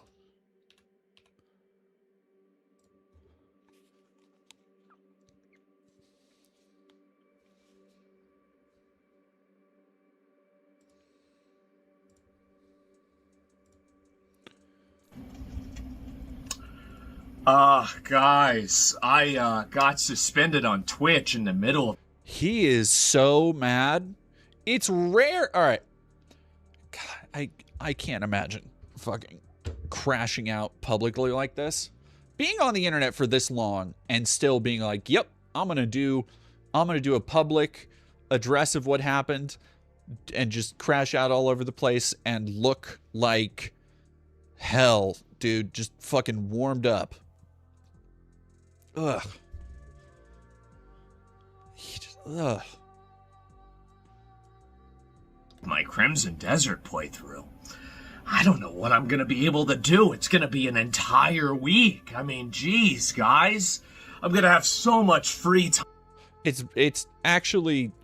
So, what he's trying to do is gonna be it's actually funny that I got banned. I'm actually not even mad. But it really does betray how much he actually does give a shit, which makes it more funny. Just not... He's not the one laughing. It's everybody else laughing at him. As a great smear frame, also. Time. Well, I guess I could start by making this video, right? So, I got suspended last night on Twitch. I end my stream, and I come back from the gas station, and I get a message, and somebody says, why can't I chat in your stream? And I'm like, well, I don't know, what happened? And I look, and I get a message, and it says that my account has been suspended for 7 days because of hateful conduct. So, this is what I did. This is what I said. I said that I didn't give a fuck about the opinions of third worlders, and then particularly in the thing that they referenced, I was referring to illiterate goat herders from Afghanistan. Again, the way this looks out in the public is not a United States. The opinions of third worlders don't matter. Like, I don't care what some illiterate goat herder thinks in Afghanistan. Yeah, that's you being racist. That's you just being racist. That's you actually making up somebody to be racist about, so you can justify your racism retroactively. That is you saying, I don't care about third worlders, and then being like, trying to blanket say that all herders are illiterate in Afghanistan, that Afghanis are illiterate, that Afghanis are dumb. Like, you're mixing up so many different weird stereotypes. Please wait for his really stupid defense. Is this not his defense? Like, and racism with classism. Yeah, again, this is, I'm not the first one to have brought it up. But Asmon Gold was raised poor. He is white trash. I mean that in the most derogatory way possible. The idea that he thinks he has room to criticize anybody and say their opinions don't matter is hysterical. And the idea that he's trying to be like, well, I'm not being racist. Can you believe I got banned for... Yes, I can. You fucking moron. Campbellzilla, thank you for $10. Asmon Gold's perception of the world is limited to mid-2000s South Park episodes. Oh god, I can't imagine what it would be like to actually have, like, joke with him. Ugh. Little EP Girl, thank you for becoming a member. He is pissed and I'm so happy, especially since it's almost 6 months of HRT. Can't wait to start proxying. Congratulations. I hope it's been going good for you. It doesn't matter. In the context of those people believing AI-generated videos about Iran winning the war and nuking Israel off the map. Gentlemen, I would like to confirm that I am 100% right, and you don't either. And neither do they. Because if Twitch cares about their opinions, why don't they apply Afghanistan's... Wait, fucking what? Fucking what, dude? ...opinions to women on Twitch.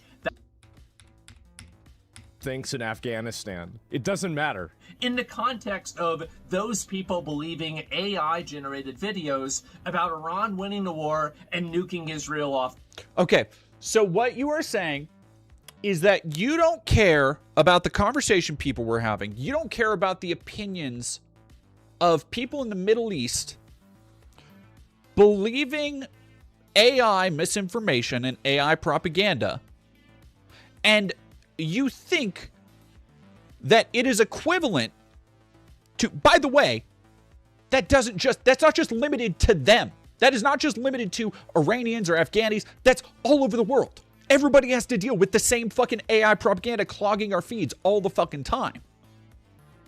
But taking that into account is somehow equivalent to Sharia?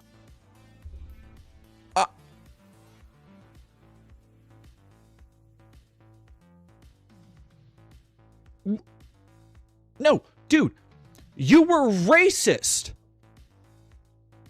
Twitch banned you because you're fucking racist. Not because they're siding with misogyny. Yeah, like, no, it's Sukira, it's exactly, oh, you think I'm being racist? Well, why don't you subjugate women? Huh? Interesting. The map. Gentlemen, I would like to confirm that I am 100% right, and you don't either. And neither do they, because if Twitch cares about their opinions, why don't they apply Afghanistan's opinions to women on Twitch? That would be interesting, wouldn't it? But everybody knows nobody gives a fuck about them. Nobody cares. I'm not sorry. I'm right. I said nothing wrong, and nothing I said was against the terms of service. Beyond that, you just being blatantly racist, but whatever. He is actually crashing out. That's fucking embarrassing, dog. I like absolute. Imagine trying with the fucking Super Mario Maker GameStop poster and your fucking Chocobo right here. Look, I got toys and shit behind me. I'm not gonna act like I don't have a fuzzy bunny and Raiden from Metal Gear Solid 2 over here. But if you're having to, like, maybe take them out of frame for a serious video, I don't know. you even imagine a world where somebody that says that they don't care about what a fat American thinks about the Middle East, can you imagine that this person ever gets suspended? That's not equivalent at all, dude. At all. You are making up stereotypes about a fucking entire ethnic group. You have a, by the way, marked history of delineating and targeting specifically ethnic groups, people who aren't white. It's not even remotely equivalent to saying to somebody in the Middle East saying, I don't really care what Asmon Gold. That's who he was describing. Might not be fat, but it's still Asmon Gold. What a ignorant, dumbass, hick cracker in America says, that's Asmon Gold. That's Asmon Gold. Meredith Navin, thank you for $2. This guy fell for Amber Heard's bot campaign. I wouldn't be surprised. Of course not. He has some woke qualities, but he's nowhere near as woke as Francis. Francis was a socialist. This motherfucker is an American. And I think Americans are gross. Americans do not have a understanding of the world. America-fying anything is going to be bad. That's... Oh my God, does he think this is an own, dude? Like, why? Look, Hassan has said some cringe shit in the past. Hassan has said stuff I've disagreed with. Why every time somebody picks a fucking clip, it's just him saying the most baseline, normal shit in the world? Americans have a very limited understanding of the universe. And so why am I getting suspended? That's true. That's true. That's just objectively true. It's not specifically targeting you based on a perceived negative stereotype. Like, come on, man. You know what you're doing. All right, I'll stop it. I want to see him crash out. It's more third worldist morality logic inversion that basically is... God. All right, sorry. Again, every now and then you get little jingles. You hear things that you're like, oh fuck. Okay, you spend a lot of time on 4chan. That's your thing. You spend a lot of time being a dork online. Being used to silence me for an entire... Yeah, Comatose 243, why was he talking about Afghanistan anyway? I don't know. I don't know. From what I understand, I haven't seen the full clip. I don't think he's going to play it. But it was in a conversation in Iran, about Iran. I think he might have just mixed up Afghanistan and Iran, because I don't fucking think he knows well, God, I doubt he could fucking point him out on the map. All in all, it's good. Thank you for gifting a tier 1 sub to Kitten Cupcake 420. Week. That's Yeah, fucking, I'm being silenced for a week. 2 days ago, 1.9 million views.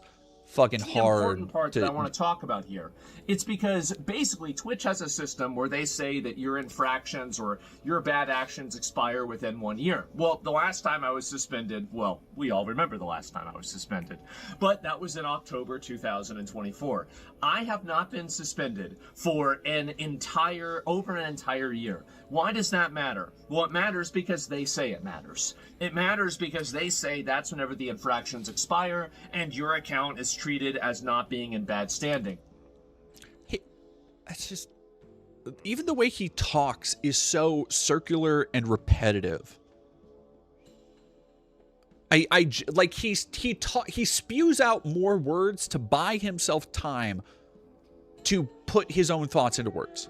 That's why you have this idea for what you want to say, and he's like, well, why does that matter? Well, because they say it matters. And the reason that they say it matters is, I don't know why I went Nicolas Cage there for a second, but you know what I mean.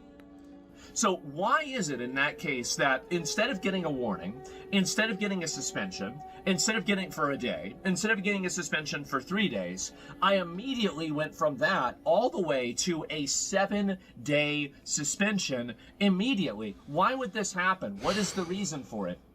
I have no idea. Is it because they don't like what I'm saying? It has to be. It has to be because they don't like what I'm saying. They hate me so much. They need to silence me, Asmon Gold, a dude who knows nothing about what I talk about. Fuck, dude. Because it's certainly not because what I'm saying is against the terms of service. I looked at the terms of service. Yes, using nationality is a protected group, but I was not talking about them being disregarded because of nationality. I was talking about them being disregarded because of the fact that they're watching literal AI-generated videos and then believing a false narrative. Okay. But not everybody is terminally online like you. This is the thing. Like, this is actually a much bigger issue. And the fact that he cannot see the very obvious problem with it is so telling of how tiny his worldview is. Like, how limited in scope it is. The idea that people who are older, who are less tech savvy, will see AI-generated video or even Arma 3 like clips that go around every now and again and think they're real is so much more dangerous than people give credence to, because while most people who are younger, a decent amount of Gen Xers, but mostly millennials and Gen Zers can recognize AI, or are at least an AI is getting better. I've been tricked by it. I've seen other people be tricked by it. They can at least recognize when it might be AI, the things to look out for, the things that go, I don't know about this. But you cannot take that same approach with people who are older. An entire set of people grew up processing the world and news through media and understanding it as, okay, we can trust this. It's coming from a trustworthy source. And they were never properly trained in media online. They never got griefed by internet scams or anything like that. So there are people out there who will credulously believe the dumb shit they see because they know no different. And for Asmon to act like, they're just so stupid, that's why they believe it. It's like, dog, if your mom was still on her fucking oxygen machine, I guarantee in between bouts of her setting herself on fire with the fucking cigarettes you bought for her, she would be falling for AI shit. Come on, Asmon. It's not that far removed from you.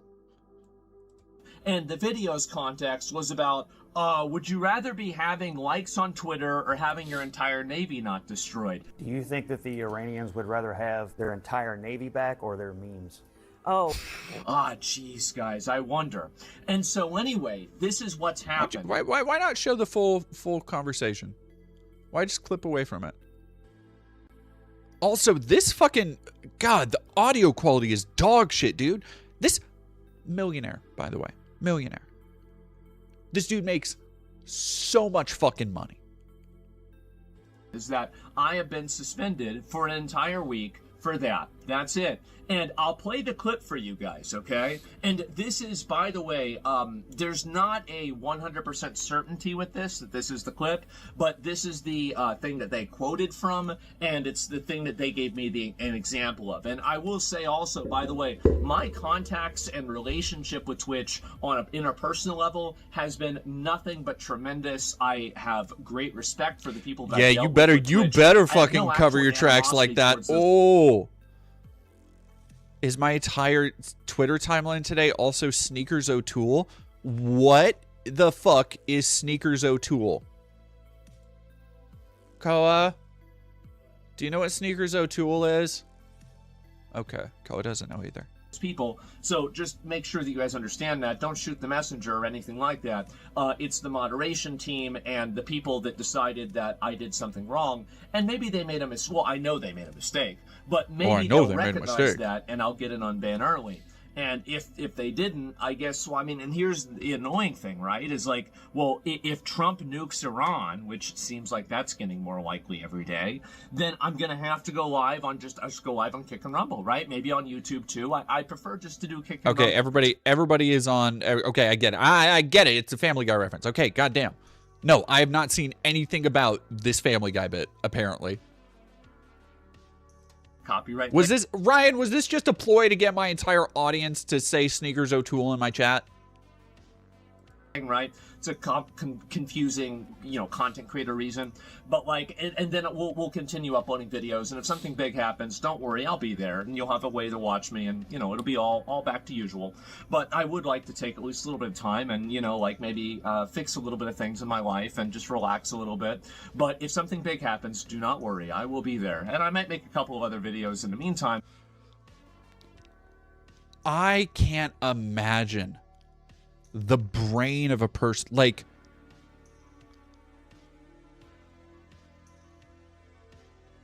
I can't ask what do you think it would be like to meet someone like this, because it would be very clear they don't go out in the sun, that they would have to move around the earth like some sort of vampire, a dark spirit roaming in the shadows. But I would like to study the mind of somebody who flocks to Asmon Gold when something big happens in the world, who their first thought is, I need to know Asmon's take on this. I think those people should replace monkeys and pets for chemical testing. I think that's where we should be right now. I think some problems, not all of them, but some problems could be fixed if we implemented that. QF Glenn, thank you for $5. Hey, Vesper. Best wishes to you. Don't know if Thought Slime is on your radar, but they are making YouTube videos. And yeah. I haven't seen, I was actually just thinking the other day about Mildred. That is cool. I'll have to check. I always love their stuff. Just because I'll be bored. But going back to what I was saying is that I have been suspended for this. And really, let me talk about, like, really how I feel about this. Do I give a fuck about the opinions of a bunch of third worlders in... Yes, you do. It bugs you so much, dude. I guarantee there are people who, like, there are probably people in third world countries who watch my stuff, who watch a bunch of others' creator stuff, shitting on you. The fact that you think you don't care and you have to go through this extended crash out shows how much you do. Regards to what my country should do. Absolutely fucking not. I do not. You shouldn't. They shouldn't give a fuck about what I think about their country. Because why would I take somebody's opinion that is from a shithole in these countries? And by the way, these are shitholes. Many of these countries are shitholes. And don't let anybody teach you or tell you that, oh, it's America's fault. No, it's not. The ones that America has invaded are shitholes. Oh, okay, so he's wanting to be reported on this too. No, I gotcha. I gotcha. It's okay. This is yeah, hateful content. It's okay. You're asking for it. It's okay. The ones that America hasn't invaded or Britain hasn't invaded. I mean, it is what It's literally what Twitch's TOS banned him for, and he's just reiterating it here. So I'm just trying to keep my community They're safe. shitholes too. They're shitholes because the people made them shitholes. And whenever I talk about third worlders and Campbellzilla, thank you for $5. Asmon Gold's audience isn't even qualified to be carnivore geeks. That is honestly that's an insult to the carnival, to the great profession of geeking. third worldism, I'm not even really talking about a geography, I'm talking about an ideology. And that ideology is the... Please use the word Marxist. Oh God, please use the word Marxist. That's how I know he will not. Ooh, come on. Idea that disrespect should be met with violence. The idea that, crime, dysfunction... Disrespect should be met with violence. That, to him, that is a third world ideology. This is the guy who was just saying, oh yeah, if you get it, rip bozo too, and I should kill more of them. I should kill more Renee Goods. They should just pop them. And if they didn't want to get killed, they should have listened. That is literally no different than what you're fucking talking about. God, what a... The mind of the cucked American. Discord and chaos in society should be expected. They're part and parcel of living in a modern city. And having people, you... Guy who doesn't live amongst other people. Guy who never goes out of his... maggot-ridden house wants to talk about, oh, I'm just supposed to, this is just to be expected from other people. Sure, dude. Can't say certain things because they might offend people, or they'll make them mad. The idea that getting angry about something is a justification to break the law. This is what I'm really talking about with third worldism. Things that the Greek Senate, or the Greeks, the Romans, we figured this out in Western society. Oh my God, he's just doing straight up Nazi posting. Like, oh, what? This is... I figured it out. Asmon Gold is like that one dipshit friend everybody has who took one philosophy class and they were like, yeah, I'm like deep now. Except he's just taken introduction to like online Nazi racism. He doesn't have any of the deep lore. He just has the foundation. So that's all he can fucking repeat. It's just like, oh yeah, no, we built the Western world. Yeah, totally. It's like, yeah, no, dude, the Romans in Roman society, they're the ones who did away with violent barbarism. Uh-huh. Yep. Smart guy. Hey.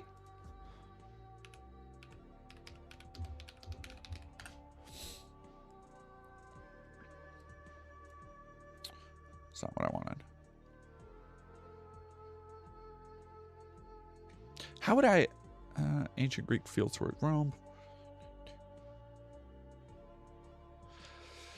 Yeah, I forgot the word I was looking for or what that era was called, but like the Greeks fell to Rome. Like the Roman Empire ascended over the Greeks. Yeah, that's fucking crazy, dude.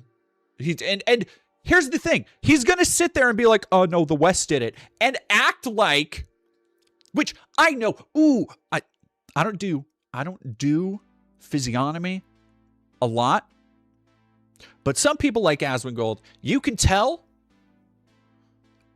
that's peasant stock. He is peasant coded. Look at that. You could take him, plop him right now in a 14th century village. He'd blend right the fuck in with everybody else. I know Asmon Gold had ancestors that were getting murdered the fuck out of them by Roman expansionism. I guarantee that shit. Yeah, no, he is somebody, he is born to say, my lord. That's all right. Oh, yes, right that way, my lord. Huge A. Malord vibes. That's so fucking funny. I know you just said the same thing the other chatter said in a different way, but just thinking of it as the inverse of pardon me, milady, is very fun for me. Culture, we've realized that you can't run a society whenever you have people that act this way. And it's actually a good thing to not have a bunch of crazy fent zombies on the street. It's actually a good thing to have people that aren't living on the sidewalk. It's a good thing to not have... Okay, but that's... Dog. I don't see a lot of videos of... I'm sure in whatever weird 4chan spaces he goes in, he sees that shit. I don't see a lot of third worlders on Fent. I do see people in my city strung out on drugs. I do see a problem that has been growing worse as America's opioid addiction continues to go unmet by the medical establishment, by healthcare programs, by local and regional governments. The shit everything he's complained about so far is stuff we have in America. And most noticeably, because of the policies and the people that he represents, that he claims advocate for his interests, the things that he wants. For rich people to get richer, poor people to get poorer.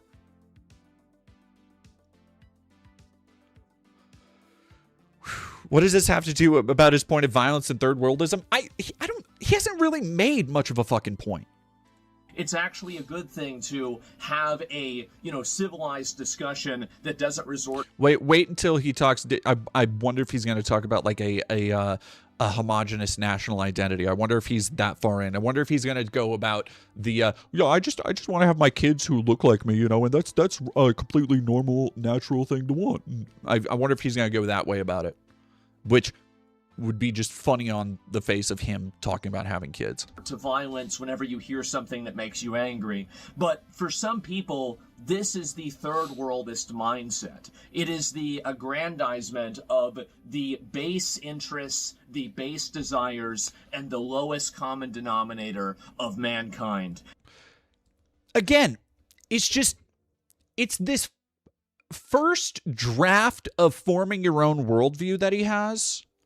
That is just, you're not making the point you think you're making. Other people have told this to you.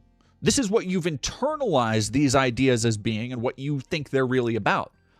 But you have not done the internal work that just like to even reckon with the most basic incongruence there, that describes your society. All of your contradictions, all of your claims are things that are fucking happening here right now. Not because of third worlders, not because of immigrants. Things that were happening before we've had massive influxes of immigrants. Things that would have continued happening either way. It's so fucking frustrating to watch somebody assert things that just aren't true. It's not just that they're contradictions. It's that he thinks he found the secret. He thinks he fucking stumbled upon the great mystery and he has the answer. And it's what every first philosophy student thinks. It's what every first year art student thinks. It's what every first year writing or poetry major thinks, that they're gonna be the one. And I don't know, maybe it's just a stunted development, right? Like maybe it's just because he hasn't been exposed to a lot of these social groups and a lot of these social ideas and dynamics. And this might be the first time that he is legitimately working certain parts of his brain to think about these ideas of things that are larger than himself, larger than this culture. But he needs to work on it before he can come out being like, yeah, no, this is absolutely true. And this is just how it absolutely is. And we know it because it's just completely normal and natural. It's just like, damn.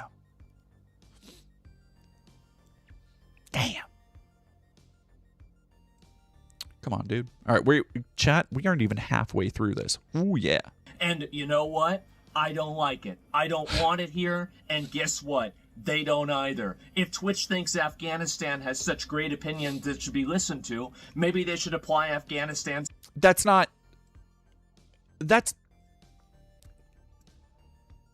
You know what? Fuck everything I just said, because I think he's just a goddamn idiot. I try and give people a little bit more good faith. I try, and it does me no good ever. Because then they'll just say some dumb shit like that. Then they'll say, if Twitch doesn't want me to be racist towards people from Afghanistan, then maybe they should implement Sharia on women. Which, by the way, like, you are also a misogynist, dude.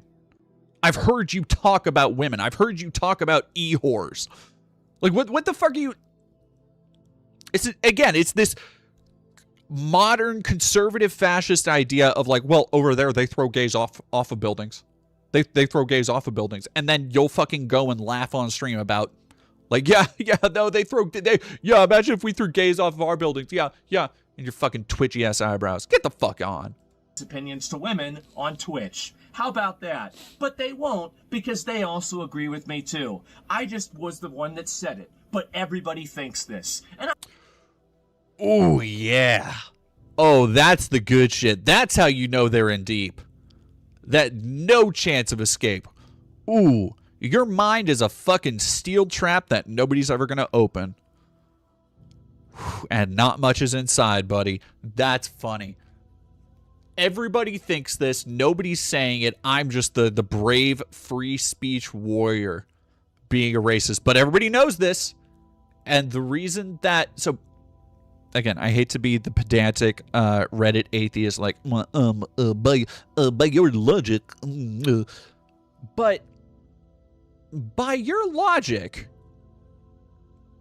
Everybody agrees with you that Afghanistan, nobody cares about the opinions of people in Afghanistan, which is not true. And it was like a public interest piece about other people falling for, like, whatever. There's very obviously interest in that story because how people disseminate and understand AI, propaganda, and information is a part of our modern media ecosystem. It's important that we're all on the same page when there's so much fake shit out there. So not only is that just broadly untrue, the idea that everybody agrees with you, but that then somehow that is equivalent to implementing their beliefs on women, which it sure seems like you also think is something that everybody else would agree with? Unclear. I have nothing, by the way. Oh, I said illiterate. They have 37% literacy. Flip a coin, I'm right. Flip a coin, I'm right.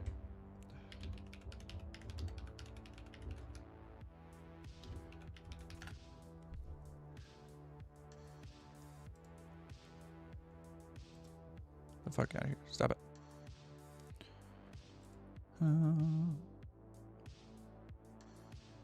Wow. Around 43 million adults operate at or below a basic level, struggling with complex documents. Reading level. More than half of U.S. adults read below a 6th grade level. More than half of U.S. adults read below a middle school level.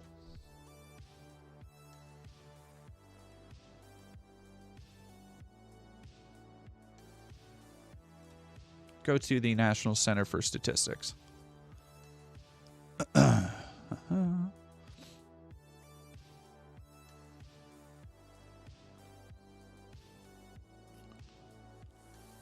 Level 2. So level 2 and below. 4 in 5 U.S. adults have English literacy skills sufficient to complete tasks. 1 in 5 has difficulty completing these. So 1 in 5 adults are functionally entirely illiterate. 1 in 5 American adults cannot engage with the English language. 21%.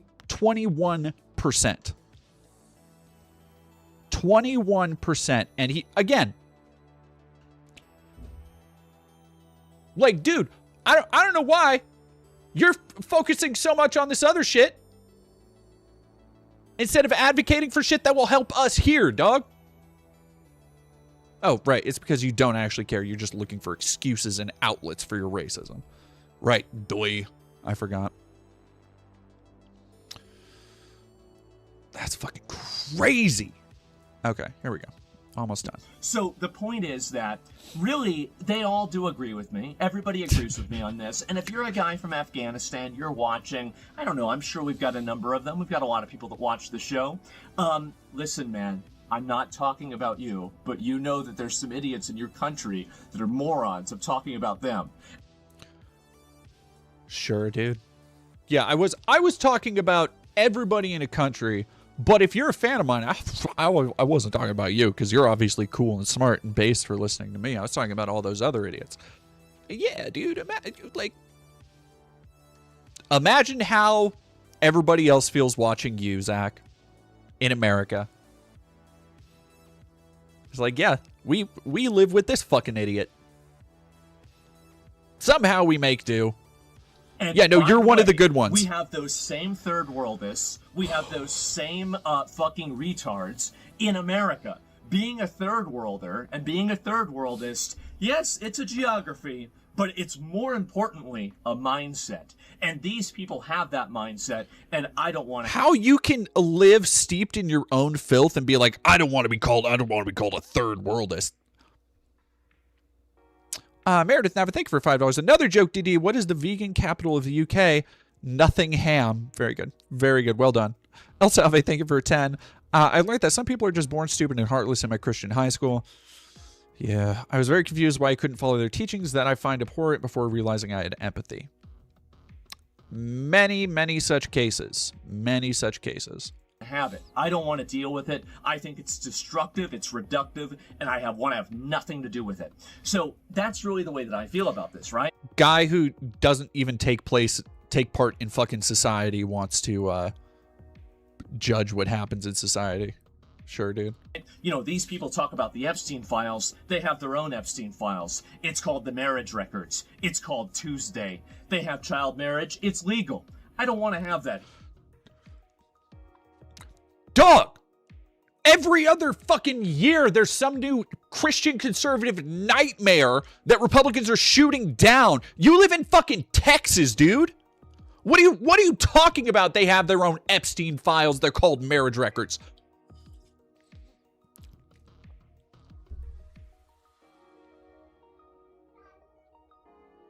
That shit's crazy. Technically not. Thank you.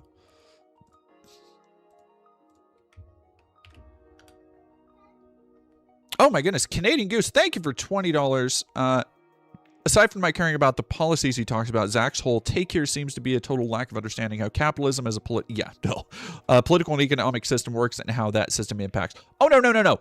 He understands it. He just doesn't care. No. People like him and people like Matt Walsh are arguing from the white supremacist notion that the subjugation of other countries is what is owed them, and we are owed resources from it. That because we have military might, that we then owe it to everybody to go subjugate, and that is the rightful way of the world. That is the way these troglodytes think. They are caveman brained. All right. Yeah, let me do this. Child marriage legal. Pathetically tries to dismiss Epstein files as being important to talk about. Goes on a rant about how Muslims should fix their child marriage problem first. Still discovers that the U.S. has a problem after using Grok. Fucking of course he does. Let's go. Fix your own fucking country, marrying 13-year-olds, 9-year-olds, and then maybe we can talk about the Epstein files after that. Are you aware that it's legal to marry children in many states in the USA? No, I'm not aware of that. Would you like to educate me? Why don't you educate me on this topic? Ask Grok. Is child marriage legal in the USA? Yes, one party's still under 18. Well, how many of them have happened? How many child marriages?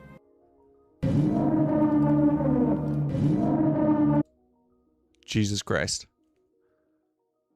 315,000 minors were legally married between 2000 and 2021. Around 96% were 16 or 17. What was his reaction? Fix your own. Great stuff, dude. Great, you fucking moron. Canadian Goose, thank you for another 20. Literally every single facet of society, and that's how how that system needs to expand to new markets, leading to the imperialism we see, and how that imperialism impacts places we effectively colonize through corporations. Yeah. Flare Bonfire, thank you for following. That's fucking crazy. All right, give me a second. Here. I don't want to have anything to do with that here. So all that being said, I don't want to go through and talk about that too much. What am I going to do? And just very clearly, by the way, I was very surprised by this. I was very surprised by this suspension. I thought it was going to be for like 20 of the other things that I said, right? I mean, I thought it'd be for like, I don't want to give them any ideas, because I did submit an appeal. I submitted an appeal, and I told them, like, and the thing is that if they tell me you can't refer to third worlders in a derogatory context, I hate to say it, I don't take off my shoes whenever I walk in my own house. Somebody else asks me to walk in their house, they tell me to take off my shoes, I do it. I'm not in my own house. I will follow Twitch's terms of service begrudgingly, and you guys will know that I absolutely do not agree with it, and these are my viewpoints, but I will follow the rules, and I have always taken a good faith effort to always follow the terms of service. If there's a dick that we show on stream, well, it must be that day of the week. And on top of that, they've complained to me about that too, by the way. And if I do that, I delete the VOD and I try to move past it and I apologize. I say, oops, guys, that's my bad. I didn't mean to do that. I don't actually ever intend to break the terms of service. Why would I ever do that? Why would I ever put myself in a position where I intentionally do something that I think would put my channel at risk? It's just stupid. Why would I ever do that?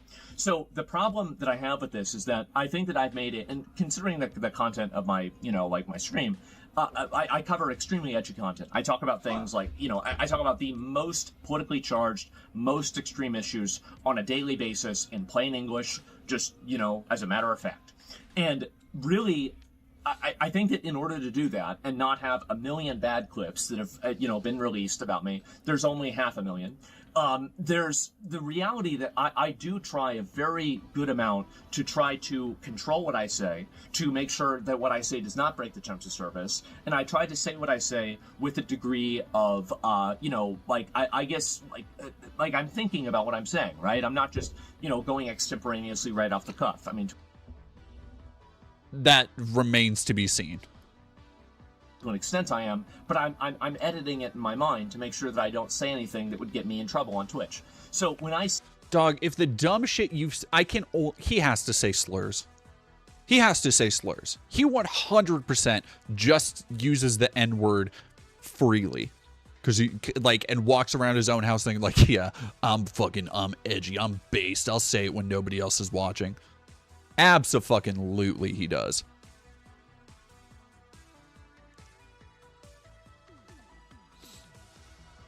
Said this, I didn't think I said anything wrong. And by reading the TOS, I don't think the TOS says that I said anything wrong. And the reality is that if you applied the reason why I got suspended to anybody applying this same type of language against Westerners, against Americans, against anybody in a developed country, you know that not only would it not be banned, it would probably be celebrated. So I think this is a massive double standard. It's completely unfair. I was unfairly targeted. I'm not sorry for any of it. And I'll be waiting for Twitch's apology for unbanning me. And if it takes them a couple of days, that's fine. If it takes them an entire week, I guess I'll have to finish Crimson Desert. But the reality is that I did nothing wrong. I did nothing wrong. I regret nothing. And according to their own rules, I also did nothing wrong. No. I did nothing wrong according to their own rules. If you did nothing wrong according to their own rules, you wouldn't be making this Crashout video. Sorry. All right, chat. One more thing to go over. Apparently, Megyn Kelly, was this her reaction to... Fox News is insufferable right now. Insufferable. I was there for 14 years. I've already told my audience, if I were a Fox News anchor right now, I'd know exactly what to do. Cheerlead. cheer, lead. That's it. It's all about rah, rah, rah, go military. That's what's patriotic. Praise the president, support the troops, support the war, day in, day out. I mean, this morning, who do they put on? Mike Pompeo to kick off the day's coverage. Lindsey Graham all over Fox News over the weekend. That it's utterly unhelpful to go. Like today, obviously, I've come out and said how I honestly feel because I owe that to my audience. But today, we're going to have both sides on to help people actually make up their own minds. You will not find that over on Fox News. They've got one mission, and that's to support these military groups, the military itself, and President Trump. It's just folly. It's folly, sir, and it's a fool's errand. Okay, well, that's not what I wanted. Great, sure. Hunter Biden challenges Eric Trump and Donald Trump Jr. to a cage match.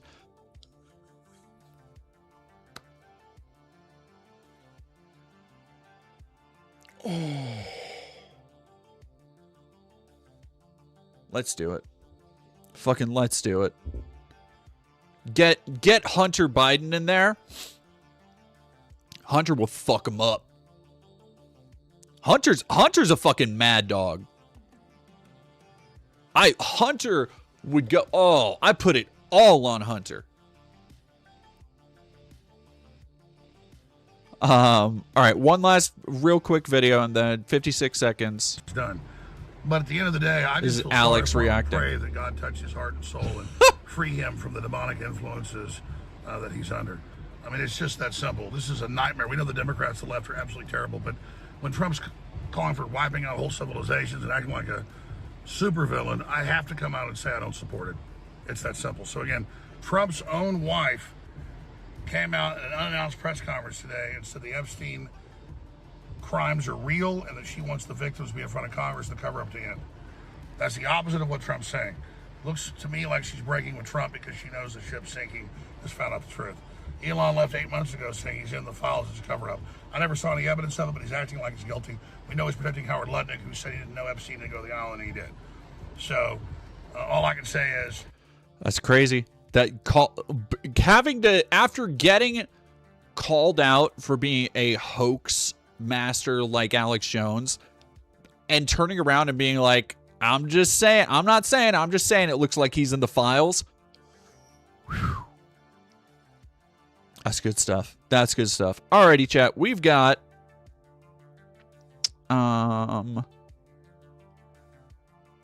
let's go say hi to Nicotine. I followed Nicotine, but go say hi, go like, follow, and stay tuned to the channel. I should have another video coming hopefully on Saturday and more after that. And I will see everyone.